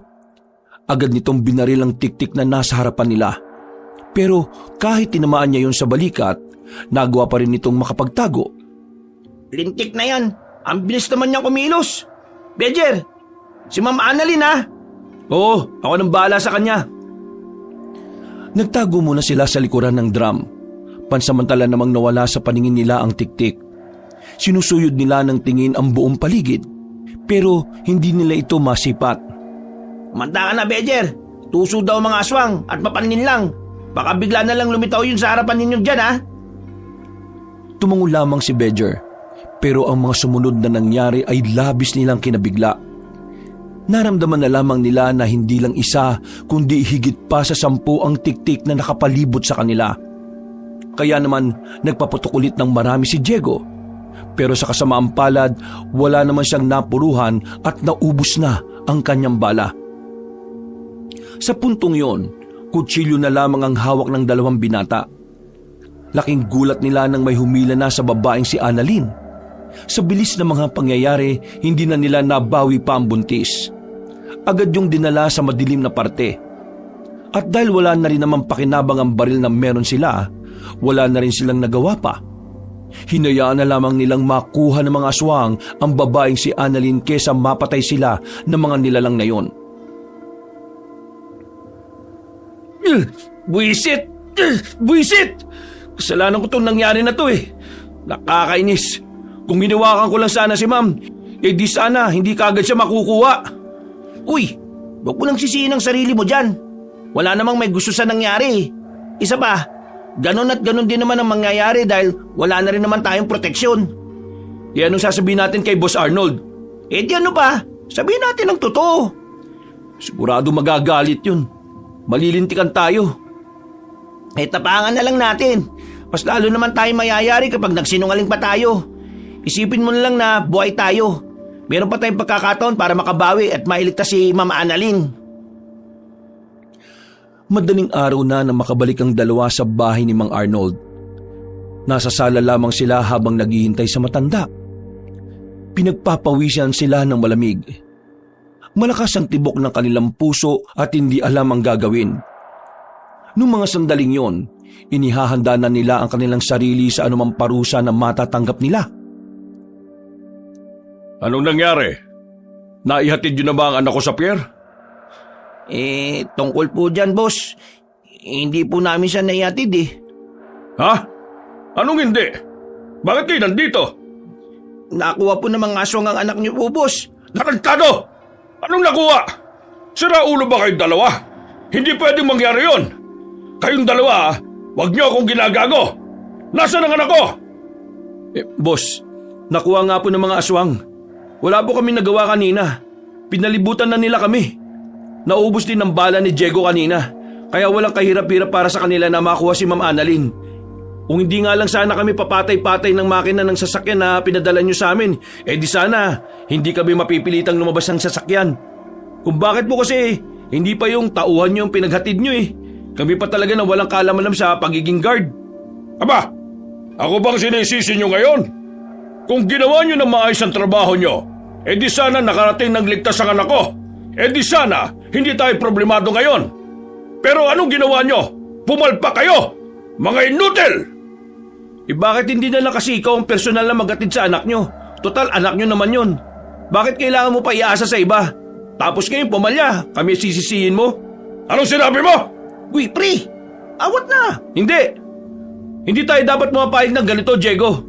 Hindi porke tayo empleyado at boss natin tong nasa harapan natin kailangan na natin tumiklo palagi. Pantay-pantay lang tayo. Ang pagkakaiba lang, ikaw may pera, kami wala. Pero hindi ibig sabihin nun na pwede mo na kaming sabihan ng inutil. Hindi mo kami pag-aari, no? Kasi kung talagang mahal mong anak mo at kung talagang wala kang pinagkakatiwalaan na iba, di ikaw na sana gumawa nun, hindi kami. Maliban na lang kung talagang wala ka naman talagang pagmamahal kay Ma'am Annalyn. Di ba? Uy, tumigil ka na, pre! Hindi! Hindi ako titigil. Bakit ako titigil? Kung ito lang naman yung paraan para mabigyan boses ang saloobin ni Ma'am Annalyn. Kasi hindi niya kayang sabihin ng mga ito sa ama niya. Pwes, ako magsasabi. Boss Arnold, hirap na ang anak nyo dahil sa problemang ginawa nyo. Ang anak nyo ang nagdurusa dahil sa kasakiman ninyo at dahil sa panluloko nyo sa mga aswang. Hindi ba kayo nakukonsensya? Hindi ka ba naawa sa kanya at sa sanggol na dinadala niya? Anong klaseng ama ka? Puro pera na lang ba ang laman ng utak mo? Wala bang natitirang pagmamahal dyan sa puso mo? Boss Arnold, hindi ganyan ang pagkakakilala ko sa inyo. Hindi nakapagsalita ang matandang lalaki. Tila natameme ito sa sinabi ni Bedger noong mga sandaling yun. Pero kitang-kita pa rin ang panggigigil nito sa muka. Ituro mo sa amin kung saan mo natagpuan ang baryo ng mga aswang noon. Ililigtas namin si Ma'am Annalyn. Hindi para sa iyo, kundi para sa kanilang mag-ina. Natapos ang pag-uusap na yon ng walang maayos na kasunduan. Kaya naman umuwi na lamang muna silang dalawa sa tirahan ni Bedger at doon ay nagpalamig na lang muna sila. Nakatulala lamang ang dalawa. Hindi pa mababasag ang katahimikan kung hindi pa magsasalita ang lalaking si Diego. Grabe ka, pre. Pinabilib mo ko kanina. Tameme si boss eh. Pre, ikaw nagsabi sa akin na kailangan nating tumayo at manindigan kapag alam nating nasa tama tayo. Kaya ginawa ko lang kung ano yung nararapat. Sa totoo lang, pre, yung mga sinabi ko sa'yo, hindi ko naman kayang gawin yun sa sarili ko eh. Hanggang payo lang naman talaga ako eh. Nasabi ko na ba sa yung pinalayas ako sa bahay kasi nagkasagutan kami ni tatay? Hindi ko nagawang ipaglaban yung tingin ko tama. Kasi natakot ako na baka mawalan ako ng pamilya. Na baka kapag kinalaban ko pa yung tatay ko, itakwil na nila ako. Pero pre, gusto ko lang bang maintindihan nila kung bakit gusto ko mag-aaral ulit eh. Pero hindi nila maintindihan yun. Sinasabi lang nila sa akin na matanda na ako, na kailangan ko na magtrabaho. Kahit anong gawin ko, ayaw nila eh. Kaya ang tingin nila sa akin, walang kwenta, walang silbi, inutil, pabigat at palamunin lang. Pero ginagawa ko naman ang makakaya ko para makatulong eh. Kaso nga lang, kulang talaga pre. Wala nang ihinto nila ako sa pag-aaral. Nasira na yung pangarap ko na makapagbarko ko. Gusto ko maging seaman pre. Pero wala na ako magagawa. Hanggang pangarap na lang. Pampira ka namang tao ka oh. Inuuna mo problema ng ibang tao pero ang bigat-bigat din pala ng dinadala mo. Bakit naman hindi mo kagad sinabi sa akin yan? Ayoko na lang makadagdag sa iniisip nyo.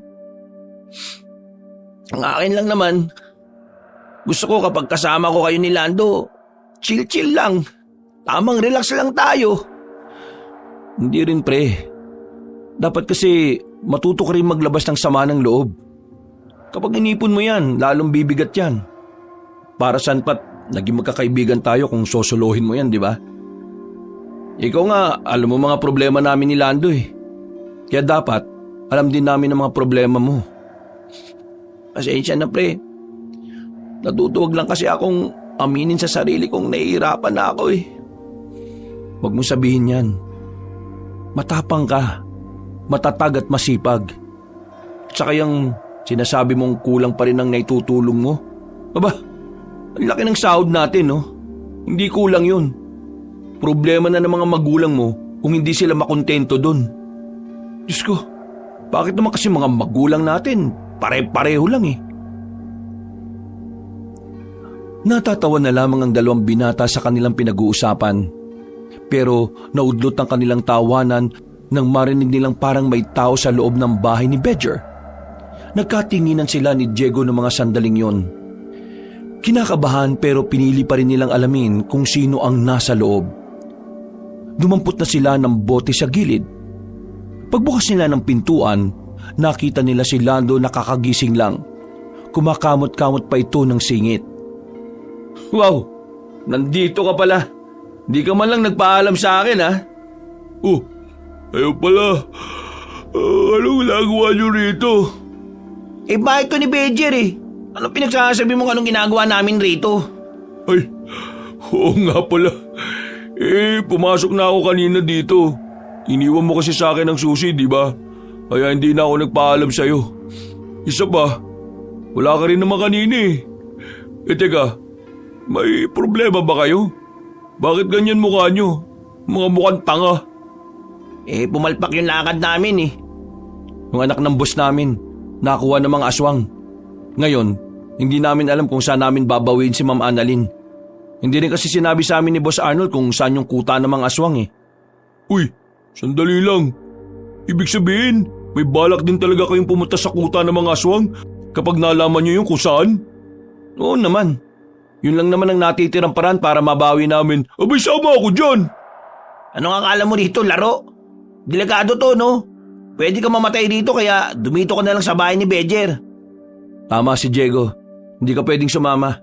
Isa pa, problema naming dalawa to. Kaya kami ang aayos nito.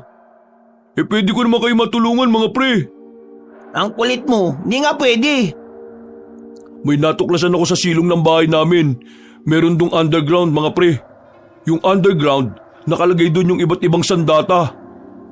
Sa pagkakaalam ko, sa lolo ko yun nung nabubuhay pa eh. Tingin ko, magagamit natin yung mga yun. Yun kung papayagan niyo akong makasama. Nagkatinginan si Bedger at si Diego.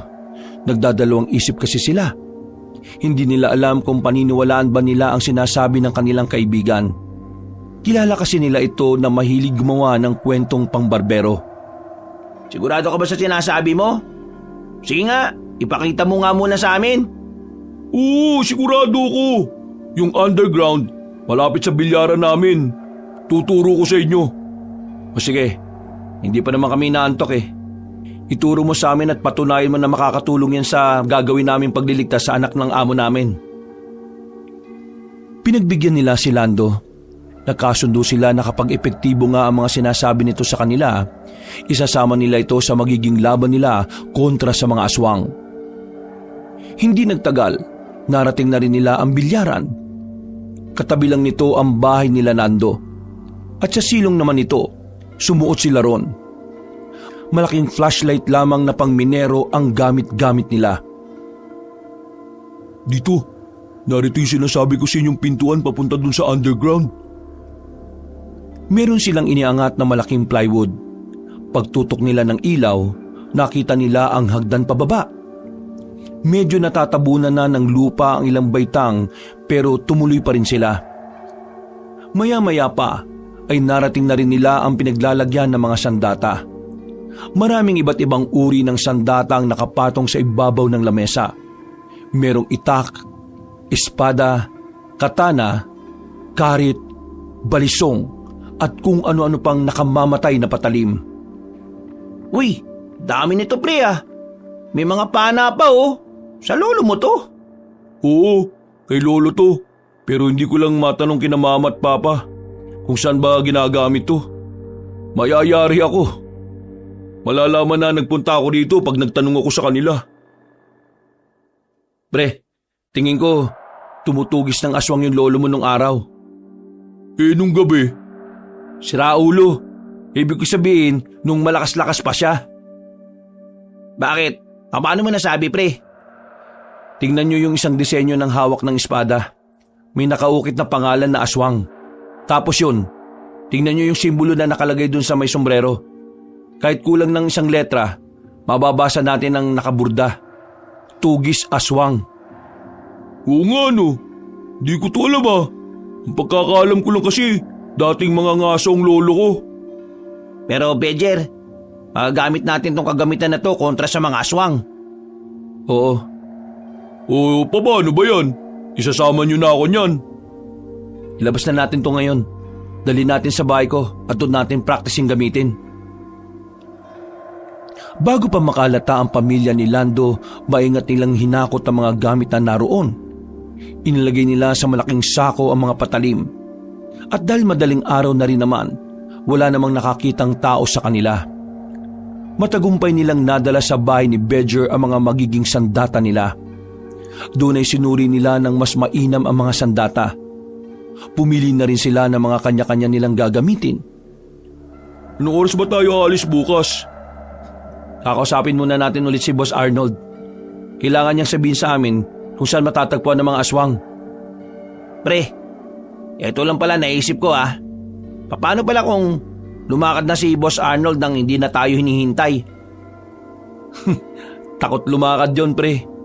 Wala siyang tiwala sa mga tao niya. Ano pa kaya kung makakasama niyang maglakad ng mga yun sa gubat? Mali ba natin?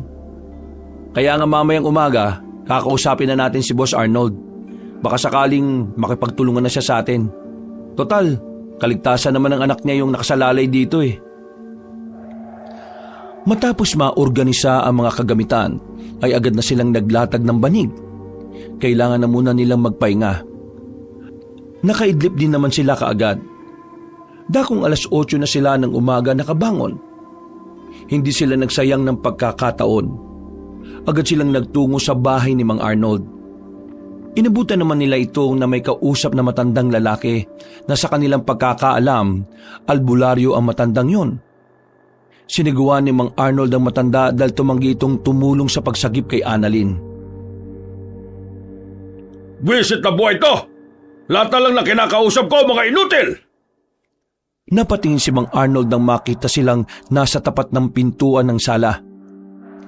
Nakasimangot itong lumapit sa kanila. O kayo, ano bang ginagawa niyo rito? Narito kami hindi para makipagtalo. Narito kami para makipagtulungan na mabawi si Ma'am Annalyn. Yun kung talagang gusto niyong mailigtas siya. Anong tingin niyo sa akin, demonyo? Oo, mukha akong pera. Pero hindi pa rin maalis sa akin bilang ama na iligtas siya. Pero ano naman magagawa ninyo? Kayo nga ang dahilan kung bakit nakuha ng mga aswang ang anak ko eh. Kaya nga dapat rin kami ang babawi sa kanila. Mangyayari lang yon kung ituturo mo sa amin kung nasaan ang kuta ng mga aswang. Huminga ng malalim ang matandang si Arnold. Umupo ito sa sofa at tumawag sa sentido. Pinadala ko ng tao ko ron kagabi. Hindi na sila nakabalik. Ngayon, sabihin nyo nga sa akin, kung silang mga tao ko na biyasa sa paghawak ng baril hindi umubra, kayo ba kaya ng minero lang? Boss, may mga gamit kami. At hindi naman kami gaya ng mga tao mo na nakaasa lang sa baril. Matatapang ang mga tao mo, pero kulang sila sa katalinuhan. Kung makapagsalita kaya akala mo matalino ka. Matalino ka ba? Hindi ako matalino, pero kaya ko mag-isip ng tama sa mga alanganing sitwasyon. Boss, makipagtulungan na po kayo sa amin. Hayaan mo kaming bumawi. Okay, sige. Ituturo ko sa inyo. Pero sasama ako at ang mga natitira ko pang tao. Hindi ako papayag na wala akong gagawin. Mahalaga sa akin si Annalyn. Siya na lang ang meron ako. At nagsisisi na ako na ginamit ko siya sa pansarili kong interes. Sana hindi pa huli ang lahat. Napakasama ako pala talagang ama. Masyado akong nabulag sa pera. Tama ang mga sinabi mo. Masaya akong malaman na sa wakas napagtanto nyo na rin kung ano pagkakamaling nagawa nyo para sa anak nyo. Pero para maitama ang lahat ng yan, kailangan natin magtulungan. Boss Arnold, hindi na ito tungkol lang kung paano tayo babawi sa pagkakamali natin. Tungkol na ito sa magiging kaligtasan ng lahat. Hindi lang natin basta ililigtas si Ma'am Annalyn. Uubusin na rin natin ang mga aswang. Ama si Bejer, Boss Arnold. Kasi sa totoo lang, kahit si Ma'am Annalyn ang pakay nila, pumapatay na rin sila ng ibang tao kapag gusto nilang kumain eh. Ibig sabihin, marami pa silang magiging biktima. Kung ganon, edi gagamitin ko ng lahat ng pera ko para lang mapuksa ang mga salot na yan. Nakahinga na rin ng maluwag si Bejer nang matapos na rin ang usapan na yon. Habang hinihintay pa nila ang mga kinokontak na koneksyon ni Mang Arnold, umuwi na muna sila sa bahay ni Bejer para sanayin ang sarili nila na humawak ng patalim. Parang timang naman tong si Bejer oh. Gigil na gigil ka. Ano ka ba? Para masanay ka, dapat maging makatotohanan ng laban. Hindi ba, Diego? Oo, tama si Bejer. Si Oo ka rin eh, no? Kayo kaya maglaban dalawa. Sandali silang tumigil sa pag-iispadahan. Napatingin sila sandali sa mga taong napadaan sa kanilang harapan. Medyo naiilang na rin sila dahil lahat ng napapadaan ay parang nagtataka sa kung anuman ang ginagawa nila. Hayaan nyo na yung mga yan. Ganyan lang talaga ang mga yan kapag may nakikitang kakaiba. Baka naman kasi ngayon lang sila nakakita ng poging kagaya ko. Ay nako, nagbuhat na naman to ng bangko. Sarap mo ututan sa mukha no, sa mga pinagsasabi mo. O tara, ispadahan na ulit tayo. Magsanay na tayo. Halos tumagal din ng 2 oras ang kanilang pagsasanay, pero hindi pa rin kampante si Bejer sa lahat ng kanilang ginagawa. Alam niyang hindi basta-basta ang mga nilalang na makakalaban nila. Mabilis na lumipas sa mga oras. Dumating na rin ang 5:00 ng hapon. Tumungo na rin sila sa bahay ni Mang Arnold. Hinihintay lamang nila ang matanda roon dahil meron itong mga kinausap na tao. Laki ng bahay na to, wala mo lang libreng pagkain. Kanina kasi sinabi ko sa iyong humingi ka na sa kusina, paarte-arte ka pa. Oh, boss, handang-handa na kami. Kasama ko na ang mga bagong tao ko. Nasa labas. Pwede na tayong umalis ngayon. Teka, sigurado ba kayong yang mga yan lang ang gagamitin yung panlaban sa mga aswang? Oo, boss. Masanay kami rito kaysa sa baril.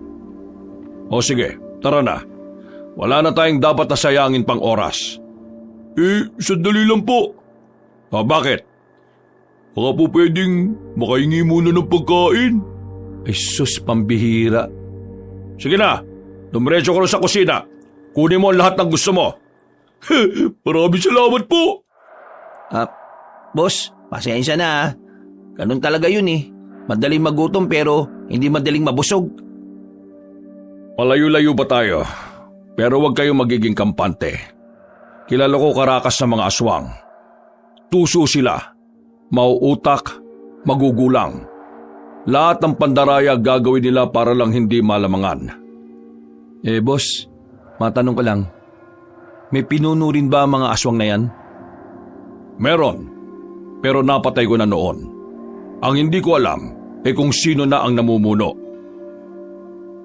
Sumenyas bigla si Mang Arnold nang may maramdaman silang kakaibang presensya na nasa kagubatan. Maraan silang umupo. Nagtago sila sa mga halamanan. Hindi sila nagkamali ng kanilang hinala. May mga aswang ang naglalakad. Nang malapit na yun sa kanilang kinalalagyan, tumayo ang mga tauhan ni Mang Arnold at saka nagpaputok ng sunod-sunod. Pero iilan lamang ang napatumba nila sa mga yon. Karamihan ay nakadistansya at nagawa pang makapagtago. Boss, sa ulo niyo patamaan. Mas madali silang namamatay kapag sa ulo. Sinunod ng mga tauhan ni Mang Arnold ang sinabi ni Bejer. Kaya naman sa puntong ito, kahit na papaano ay meron na rin silang nababawas sa mga kalaban nila. Pre, sa gilid-gilid, baka may mga nag-aabang lang dyan. Anong gagawin? Sa gilid mo! Biglang lumitaw ang 2 aswang malapit kay Lando. Mabuti na lamang ay agad na nakalapit si Diego at Bedger. Nanguna si Bedger sa pakikipaglaban sa mga aswang na yon. Kung kumilos ito, ay hindi na mababakas ang kahit na kaunting takot nito sa mga aswang. Ang kanyang mga pangamba ay napalitan na ng tapang at pagiging determinado. Ibang-ibang Bedger na ang nakikita nila ngayon. Mas mabilis, mas matapang at mas buo ang loob. Lando, maging alerto ka naman. Yan nga ba sinasabi ko sa iyo eh. Pasensya na, babawi ako sa susunod. Sandaling natigil ang labanan. Tila nakaramdam ang mga aswang na hindi sila uubra sa kanilang puwersa. Pero nanatiling alerto ang kanilang mga kasama.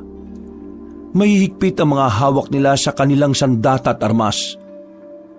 Bantay-bantay, ang mga aswang, atake yan kapag nakita nilang kampante na mga kalaban nila. Huwag tayo papalin lang. Gamitin ang utak at pagiging mapagbasid. Maingat ang ginawa nilang pag-abante. Pero nang makarating na sila sa parting lagas sa mga puno, dito na mas magiging mahirap ang lahat para sa kanila. Bigla lamang sila kasing nakarinig ng malakas na tili. Nanggagaling yung sa loob ng kagubatan, pero parang nasa harapan lang ng kanilang tenga. Sa sobrang sakit ng pandinig, ay apektado ang kanilang utak. Sumasakit na rin yun. Nawawala na sila sa wisyo. Pagtingin ni Bedger sa mga kasamahan niya, ang iba ay napaupo na lang. Pati si Diego at Lando rin ay apektado na rin. Inilibot pa ni Bedger ang kanyang paningin. Pagtutok niya ng ilaw sa kabilang banda, nakita niya ang isang lalaking tila sumisigaw. Hindi na siya nagsayang pa ng pagkakataon. Kinuha niya ang palaso at inihanda ang pana. Kahit na masakit na rin ang kanyang ulo, nagawa niya pang asintahin ang lalaking aswang. Tinamaan niya yun sa ulo. At dahil sa kanyang ginawa, nawala na ang masakit na tili na kanilang naririnig. Ngunit kahit na ganun pa man, nakalamang pa rin ang aswang sa mga sumunod na sandali. Walang susuko! Sakit lang sa ulo yan! Malayo sa bituka yan! Mahilo-hilo nilang hinarap muli ang mga aswang. Rat-rat kung rat-rat ang ginagawa nila. Pero hindi pa rin umuubra ang kanilang ginagawa. May lumalabas sa itaas, sa gilid, sa likod, at kung saan-saan pang hindi nila inaasahan. Sa mga sandaling yon, unti-unti na silang nababawasan. Kitang-kita ang kalamangan ng mga aswang. Huwag kayong panghinaan! Sinisindak lang tayo ng mga aswang na yan! Itinigil na muna nila ang pagpapaputok. Nagdikit-dikit sila at sandaling ipinahinga ang kanilang mga sarili. Pagtingin ni Bedger sa dalawa niyang kaibigan, sugatan na rin ang mga yon. Masyadong mautak ang mga siraulong aswang. Lintik na yan.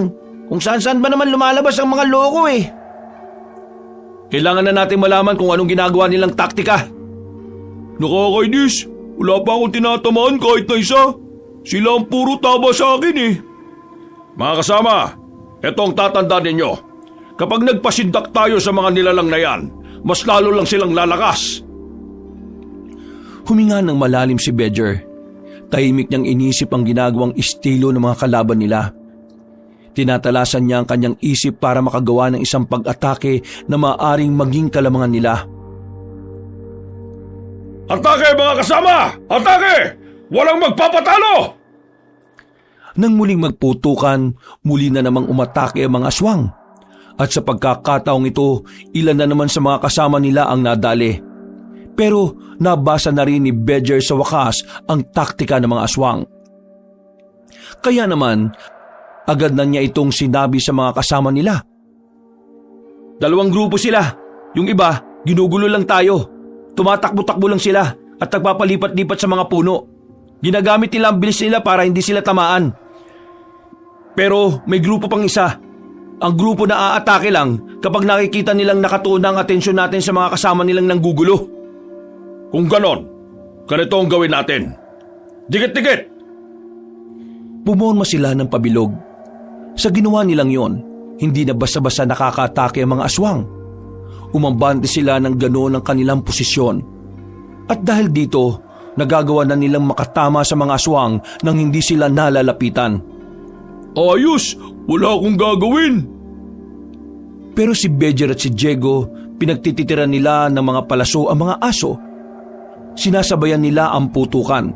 Kaya naman mga ilang sandali lang ay unti-unti na ring nag-atrasa ng mga nilalang.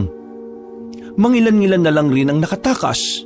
Karamihan napatay nila. Nakahinga na rin sila ng maluwag. Pero kahit na itinuturing nilang panalo yon, meron din namang mga natalo sa kanila. At yun ay ang mga kasamahan nilang nasawi sa laban. Trabaho niyong makipagpatayan, kaya dapat sanay kayo makakita ng kasamang namamatay. Hindi ko sinasabi na ayos lang. Sinasabi ko lang na kahit na anong mangyari, kailangan natin makausad. Kahit na anumang iparamdam sa atin ng sitwasyon, wala tayong magagawa kundi magpatuloy. Tama si Boss Arnold. Sa mga ganitong sitwasyon, mas magiging mahina tayo kung lalamunin tayo ng emosyon natin. Sa ngayon, magpahinga na muna tayo habang ginagamot natin ang ibang sugatan. Lando, ilabas mo yung mga panggamot natin, pati ang mga benda. Agad nilang inasikaso ang mga kasama nilang sugatan. Tumagal sila ng halos kalahating oras doon. Nang matapos na sila, tinanong na ni Mang Arnold ang mga kasama nila kung sino ang gustong umatras.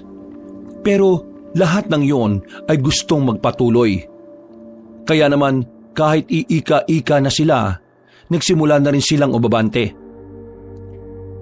Maapdi-apdi pa rin ang sugat ko, pero maapdi na rin yung tiyan ko. Pwede ko bang bawasan yung baon natin? Pambira naman tong tao na to. Sige na, kumain ka na habang naglalakad pa lang tayo. Pasensya na. Ginutom na kasi ako sa stress eh. Sa kanilang pagpapatuloy, narating nila ang isang sapa. Tumigil na muna sila sa gilid nito. Tinikman nila ang tubig. Nang malaman nilang maaaring inumin yon, ay isa-isa na nilang sinalukan ang mga lalagyan nila. Sinamantala na rin muna nila ang pagkakataon na tumigil doon para kumain. Tuwang-tuwa naman ang lalaking si Lando. Lahat ay kumakain pero si Bedger tahimik lang siya habang nakatulala. Nilapitan naman ito ni Diego para alokin ng suma na kinakain nito. Pero tumanggi lang si Bedger. Uy pre, lalim nang iniisip mo ah. Ayos ka lang ba? Ha? Oo, ayos lang naman ako pre. Bilib na bilib ako sa'yo kanina pre. Hindi ko na makita yung Bedger na takot. Sobrang tapang mo kanina. Totoong leader na datingan mo eh. Napangisi si Bedger at saka kumurot sa suman saglit. Pambira, kanina ayaw tapos ngayon kukuha.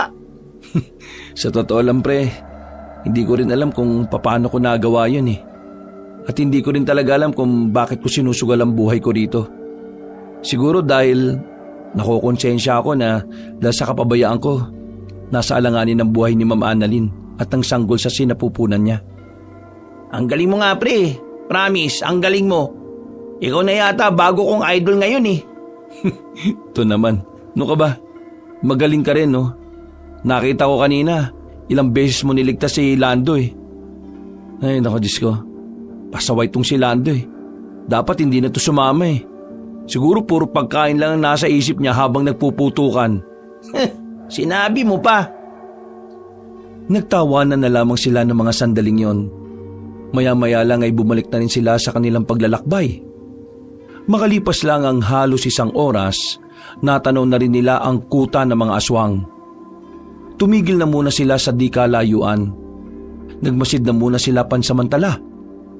Sa kinalalagyan nila, nakikita ni Bedger na tahimik at payapa ang lugar na yon. Sa unang tingin, hindi nila iisipin na mga aswang ang nakatira doon. Boss, sigurado ka bang dito talaga nakatira yung mga aswang? Oo, dito. Tandang-tanda ko pa yung lugar na ito nung nalagas namin yung mga aswang dito. Hindi ko nga inakala na magagawa nilang makapagparami ulit sa loob lang ng 2 taon. Boss, tingin mo, meron silang pinagkaiba sa noon at sa ngayon? Oo, meron. Yun nga ang nakalaban natin kanina, parang hindi naman mga tiktika mga yun eh. At yung lalaking tumitili, hindi ko alam kung anong klase ng aswang yun. tingin ko, mga nakalipas na taon, pinagandaan nila yung pagkakataon na singilin ka nila sa mga nagawa mong kasalanan. Kasalanan ko talaga ang lahat ng ito. Kung hindi ko lang talaga mas inisip ang pansarili kong interes, hindi naman malalagay sa alanganin ng anak ko at ang apo ko ngayon. Hindi ko talaga mapapatawad ang sarili ko. Boss, tingin ko, saka mo na sabihin ang mga yan. Mas magandang naririnig ni Ma'am Annalyn yan Sa ngayon, kailangan na muna nating isipin kung paano natin mapapasok ang baryong yan nang hindi napapahamak ang anak ninyo. Huminga ng malalim si Mang Arnold. Halos 20 minutos nilang inisip kung paano sila lalapit sa lugar ng mga aswang. Boss, ako na muna lalapit. Hahanapin ko muna kung nasaan si Ma'am Annalyn para kapag lumusob na tayo, alam na natin kaagad kung saan pupuntahan ang anak ninyo. Sigurado ka ba sa gagawin mo? Oho, hindi tayo pwedeng sabay-sabay lalapit doon kung ganito tayo karami. Tama si Bejer, boss. Kaya kami na lang ang lalapit doon. Hindi pare, ako lang. Delikado Ano ka ba? Hindi kita pwedeng hayaan na mag-isa, no? Sasama rin ako. Pangako, hindi na ako magiging pabigat.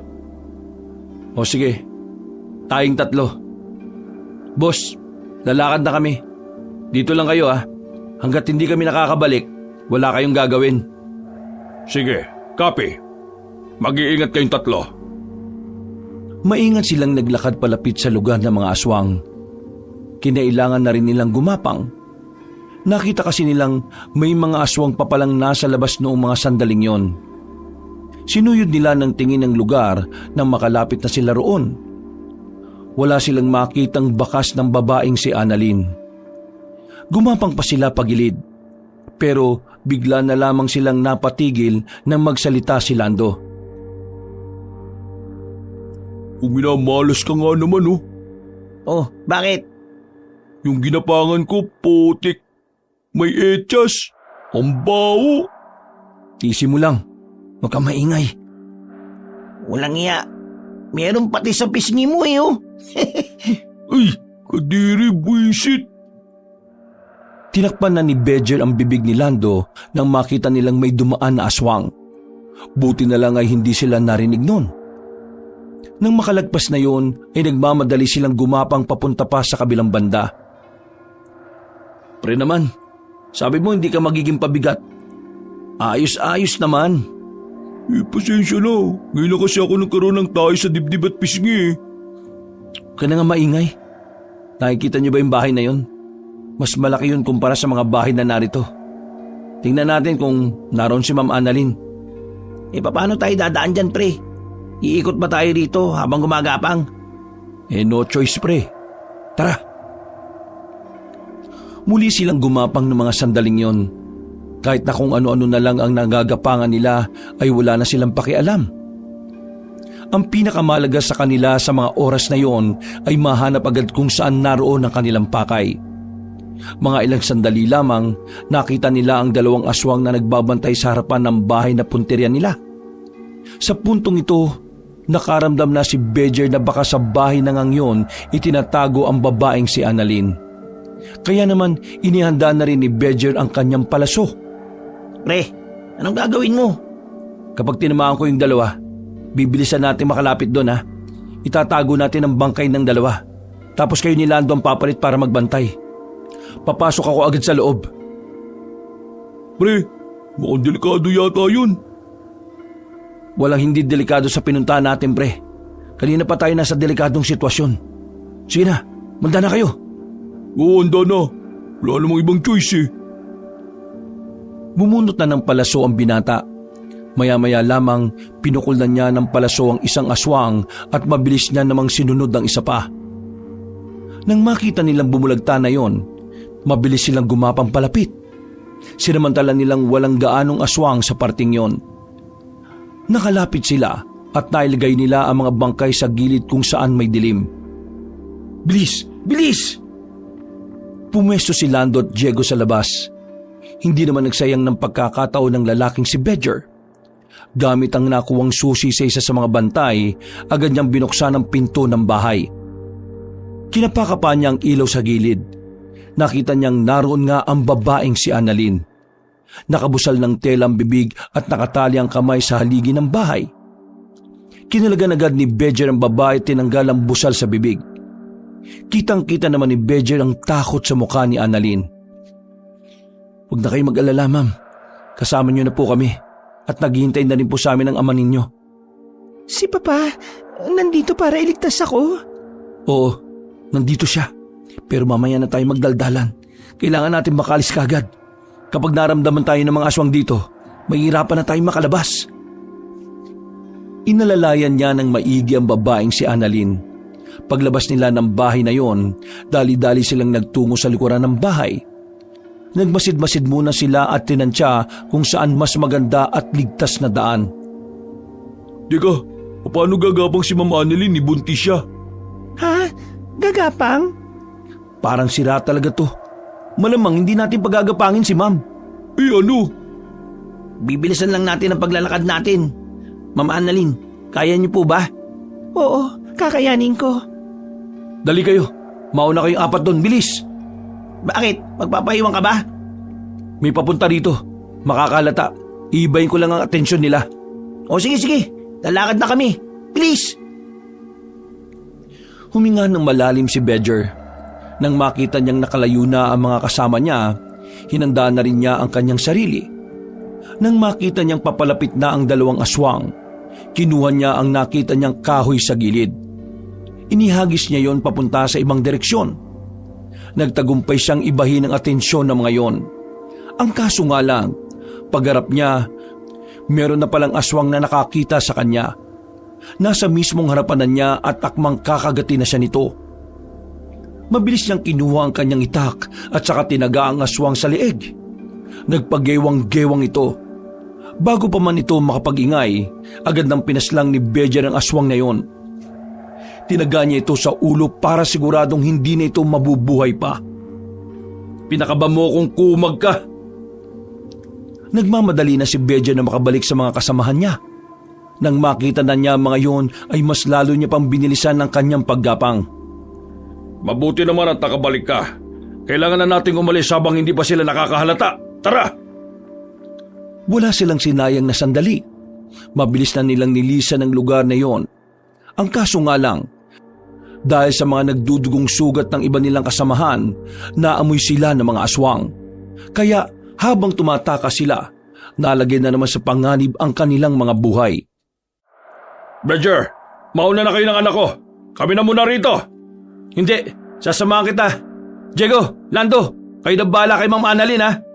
Pre, may tiwala ako sa iyo. Kaya gawin mo lahat para makaligtas ka ha. Oo, pangako yan. Papa, nag-aalala ako para sa inyo. Sumama na lang kayo sa amin. Hindi. Kailangan kong gawin to. Ito lang ang tanging paraan para makabawi ako sa lahat ng mga nagawa kong hindi maganda sa iyo. Ma'am, kailangan niyo na pong umalis. Dali na. Anak, pagkatapos nito, pinapangako kong magiging mabuting ama na ako sa iyo. At magiging mabuting lolo rin ako sa anak mo. Mangako ka na makakabalik ka. Oo, pangako. Pinutol na ni Bedger ang usapan na yon dahil paparating na rin ang mga aswang. Umalis na sila Diego. Habang sila Bedger naman, hinarang ang mga aswang para hindi maabutan ng mga tumatakas nilang kasama. Isinagawa nila ulit ang pabilog na porma. Sa unang 5 minuto nilang pakikipaglaban, kitang-kita na nagiging epektibo pa rin ang kanilang taktika. Pero hindi habang buhay na magiging ganun ang estado ng laban. Dahil habang tumatagal, kumukonti na rin ang mga dala nilang bala. Marami-rami na tayo napapaslang. Kailangan pa nating tatagan. Boss, ano yun? Napalingon si Mang Arnold sa kaliwang bahagi nang tutukan nila ng ilaw ang isang nilalang na nakatayo sa gilid ng punong akasya. May katangkaran ng lalaki. Medyo maskulado ang katawan. Higit sa lahat, mahaba ang dila nito. Naiiba ito sa lahat ng aswang na nakalaban nila. Tingin ko, yan ang pinuno nila. Yan ang leader ng mga tiktik.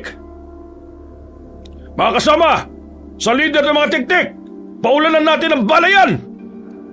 Niretret nila ang direksyon kung nasan naroon ang hinihinala nilang pinuno. Agad na nakailag ang tiktik. Mabilis ito kumpara sa ibang aswang na una nilang nakatapat. Sa puntong yun pa lang, alam na ni Badger na mas mahihirapan sila. Hindi pangkaraniwan ng kalaban nilang yon. Nagulat na lamang sila na makalapit na yun sa kanila. Pinagkakakalmot ang mga kasama nila. Ang iba naman ay ibinalibag. Tanging si Mang Arnold at Badger na lang ang nananatiling nakatindig. Buwisit! Ngayon pa nawalan ng bala! Boss! Sa likod ka! Dali! Kakayanin mo bang isang yan? Kailangan kayanin, boss! Noong mga sandaling yun, nilalakasan na lamang ni Badger ang kanyang loob. Nakatitig siya sa harapan ng nilalang. Aminadong kabado. Maya-maya pa, biglang lumusob ang pinunong tiktik. Agad nitong pinagkakakalmot si Badger. Mabuti na lang at nagawa pa rin maisalag ni Badger ang kanyang itak. Pero hindi niya may tatanggi na talaga namang malakas ito. Kada kalmot kasi sa kanya, napapatras ang isa niyang paa. Hindi niya maalaman kung kailan siya makakaatake. Hanggang sa maya-maya pa, nasugatan na nga rin siya nito sa kaliwang braso. Pero hindi niya yun ininda. Ginawa niyang lahat ng kanyang makakaya para mahagupit ng itak ang pinunong tiktik. Tinamaan niya yon sa bandang leeg. Pero sa halip na tablan yon, pinahaba pa nito ang dila nito. Nang pumulupot ito sa kaliwang kamay ng binata, naramdaman ni Badger ang hapdi. Para bang nakakapaso ang laway ng tiktik. Nang akmang tatagay niya ang dila, ay agad inalis yun ng aswang. Alam ko na ngayon kung anong kahinaan mong inutil ka. Hingal na hingal si Badger. Hindi niya inalis ang kanyang tingin sa aswang. Buti na lang ay nasa parte na sila ng gubat na kung saan ay natatamaan ng liwanag ang buwan. Kaya naman naging pabor para kay Badger ang mga sandaling yon. Boss Arnold, sige na! Iwan mo na ako rito! Naiibang ka na ba? Hindi ka tayo iwan dito! Boss, kailangan ka ng anak mo. Huwag mo akong intindihin. Kakayanin ko to. Hindi mo kailangan magpakabayani. Hindi ako nagpapakabayani. Mas mainam nang ako mawala kesa wala namang pamilyang naghihintay sa... Kasi wala namang pamilyang naghihintay sa akin. Ikaw, may pamilya ka pa. Si Ma'am Annalyn at ang apo mo. May naghihintay pang mga tao sa'yo. Anong tawag mo sa amin? Mahalin mo ang sarili mo. At kapag minahal mo ang sarili mo, malalaman mo kung sino ang mga taong tunay na nagmamahal sa'yo. Dahil sa sinabing yon ni Mang Arnold, tila naliwanagan ang utak ni Badger. Pero nagulat na lamang ang binata na makalapit na sa kanya ang tiktik. Kinalmod siya nito sa dibdib. Huli na nang gustuin niyang masalag ito. Naramdaman na lamang niya ang hapdi. Dahil doon, bumagal rin ang kanyang kilos. Dinampot ni Mang Arnold ang nakakalat na baril sa gilid. Pinagbababaril nito ang aswang kaya dumistansya na muna ito. Lumapit si Mang Arnold sa binata. Ang kulit mo kasi. Sinabi ko na kasi sa iyong hindi mo kakayanin kung mag-isa ka. Kayo kasi, kinakausap mo pa ako eh. Dahan-dahan bumangon ng binatang si Badger. Nakita niyang papalapit na ulit ang aswang sa kanila. Tinulak niya ang matandang lalaki. At sa puntong ito, hinigpitan niya ang pagkakahawak sa kanyang itak. Sinubukan niyang dakmain ang aswang. Nahawakan siya nito sa balikat kaya naman sinamantala na ni Badger ang pagkakataon. Sinaksak niya ng kutsilyo ang aswang sa tagiliran. Nang bitiwan siya nito, tinaga niya rin ito agad sa bandang dibdib. Sinunod naman niya ang ulo. Sa ginawa niyang yon, nakita niyang gumewang-gewang ang pinunong aswang. Katapusan mo ng salot ka! Kahit na hapding-hapdi na siya sa kanyang dibdib, buong lakas niyang nilapitan ulit ang tiktik na yon at saka tumalon. Itinarak niya ang itak sa bumbunan ng halimaw. Sa ginawa niyang yon, ay nakita na lamang niyang bumagsak na ang aswang. Napangiti na lamang si Badger. Pero sa oras na ito, unti-unti na ring nawala ng malay ang lalaki. Nagising na lamang ang binata na nasa loob na siya ng isang silid. Kasama niya ang dalawang kaibigan niya, pati na rin ang mag-ama. Ayon kay Diego, naiuwi sila ng ibang rumisponde kasama ang iba pang kasamahan nila na sugatan. Akala ko talaga namatay ka na eh. Buti na lang talaga. Malakas ang kapit mo. Pre, natalo mo yung pinunong tiktik. Kailangan na lang nating tapusin ang ibang aswang na naiwan sa baryo nila. Ako nang bahala doon. Ipapatrabaho ko na sa mga koneksyon ko yon. Nagugutom na ako. Hindi pa ba tayo kakain? To talaga, pagkain na naman ang nasa isip. Ikaw kaya magprotekta kay Mama Annalyn. Protektang sinasabi mo. Nauna ka pa ngang umalis sa amin eh. Masaya ako nandito kayong lahat. Masaya ako nakaligtas tayo at natalo natin yung aswang na yon. Maraming salamat sa tiwala ninyo. Sinabi ko naman kasi sa iyo eh, kayang-kaya mo yun. Ikaw pa ba?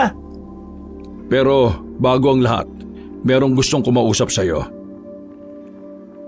Pumasok ang kanyang ama at ina sa silid na yon. Lumabas na rin muna sila Diego. Nung lumapit sa kanya ang dalawang matanda, hindi pa ito makatingin sa kanya ng diretsyo. Ay anak, nabalitaan namin yung nangyari. Hindi ko inakala na lumalaban ka pala sa mga aswang. Anak, gusto ko lang sabihin sa iyo na proud ako sa ginawa mo. Yung mga kasalanan ko sa iyo, sana mabigyan mo ako ng pagkakataon na maitama yon. Wala akong gustong makuha mula sa iyo kaya ko ito ginagawa. Napagtanto ko lang na tama ka, na masyado ka nang naaabuso sa pamilya natin. Hindi kita minamadali pero kapag nakapag-isip-isip ka na, sana'y mabigyan mo ako ng pagkakataon. Hindi ako makatingin ng diretsyo sa iyo, anak. Kasi alam ko na ako may pinakamaraming kasalanan sa iyo. Nahiya akong humarap sa iyo, Pedger. Pero kagaya ng ama mo, gusto ko rin makabawi. Alam kong maninibago ka kasi parang hindi ako yung nakilala mong palasigaw at lagi kang inaaway. Pero anak, sana'y maibalik namin ang tiwala mo. Gusto ko lang magkaroon ka ng kapayapaan sa utak mo. Hindi namin hinihiling na bumalik ka sa bahay. Kahit magsarili ka na ayos lang. Ang sa amin lang sana, bago man lang tayo mag-iwahiwalay, wala tayong samaan ng loob. Nay, Tay, kilala niyo naman ako eh. Hindi ako yung tipo ng taong nagtatanim ng sama ng loob. Ang gusto ko lang naman, gawin niyo ang papel niyo bilang mga magulang. Hindi para magtrabaho pa para sa amin, kundi para maging gabay. Yun lang ang pwede niyong gawin para maging mapayapa na rin ang kaisipan ninyo. Nay, Tay, napatawad ko na kayo. Kung ang Diyos nga nagpapatawad, ako pa kaya na tao lang. Kaya sana patawarin niyo rin po ang mga sarili ninyo para makapagsimula na rin kayo. Isa pa, matanda na rin ako eh. At habang tumatanda na ako, tumatanda na rin kayo. Ayaw ko masayang ang mga oras sa walang kabuluhan. Kaya, kung maaari magsimula ulit tayo. Nako, hindi ko alam kung saan ka nagmana. Napakabuti mong tao. Tapos kami ng mama mo, puro kawalang hiyaan. Hindi ka naman namin ampon. Anak ka naman namin talaga. Mabubuti rin naman po kayong tao. Pare-pareho lang din naman tayong sinira ng sistema eh. Maraming salamat, anak. Napakabuti ng puso mo. Hindi magtatagal. Maraming biyaya ang darating sa'yo. Niyakap na lamang siya ng kanyang mga magulang. Noong mga sandaling yon, hindi na namalaya ni Bedger na tumutulo na pala ang kanyang luha. Hindi niya kasi inaasahan na darating ang araw na yon. Sobrang saya ng kanyang kalooban. Mas gumaan na ang pakiramdam niya nang subukan niyang magpatawad. Mula noon, mas naging maganda na ang ugnayan ni Bedger sa dalawang matanda. Maraming nanibago sa pakikitungo nila sa isa't isa. Maging ang mga kapitbahay nila ay nagtataka na rin. Pero wala nang pakialam si Bedger. Ang mahalaga na lamang sa kanya, nagsisimula na silang mabuo ulit. Ang mga kuya naman ni Bedger, sinubukan na rin magtrabaho. Natauhan na rin sa wakas. Bagay na ikinatuwa na rin naman ng binata. Dahil alam ni Bedger na sa ganoong paraan, mas lalong titibay ang pamilyang matagal na niyang gustong maramdaman. Wakas,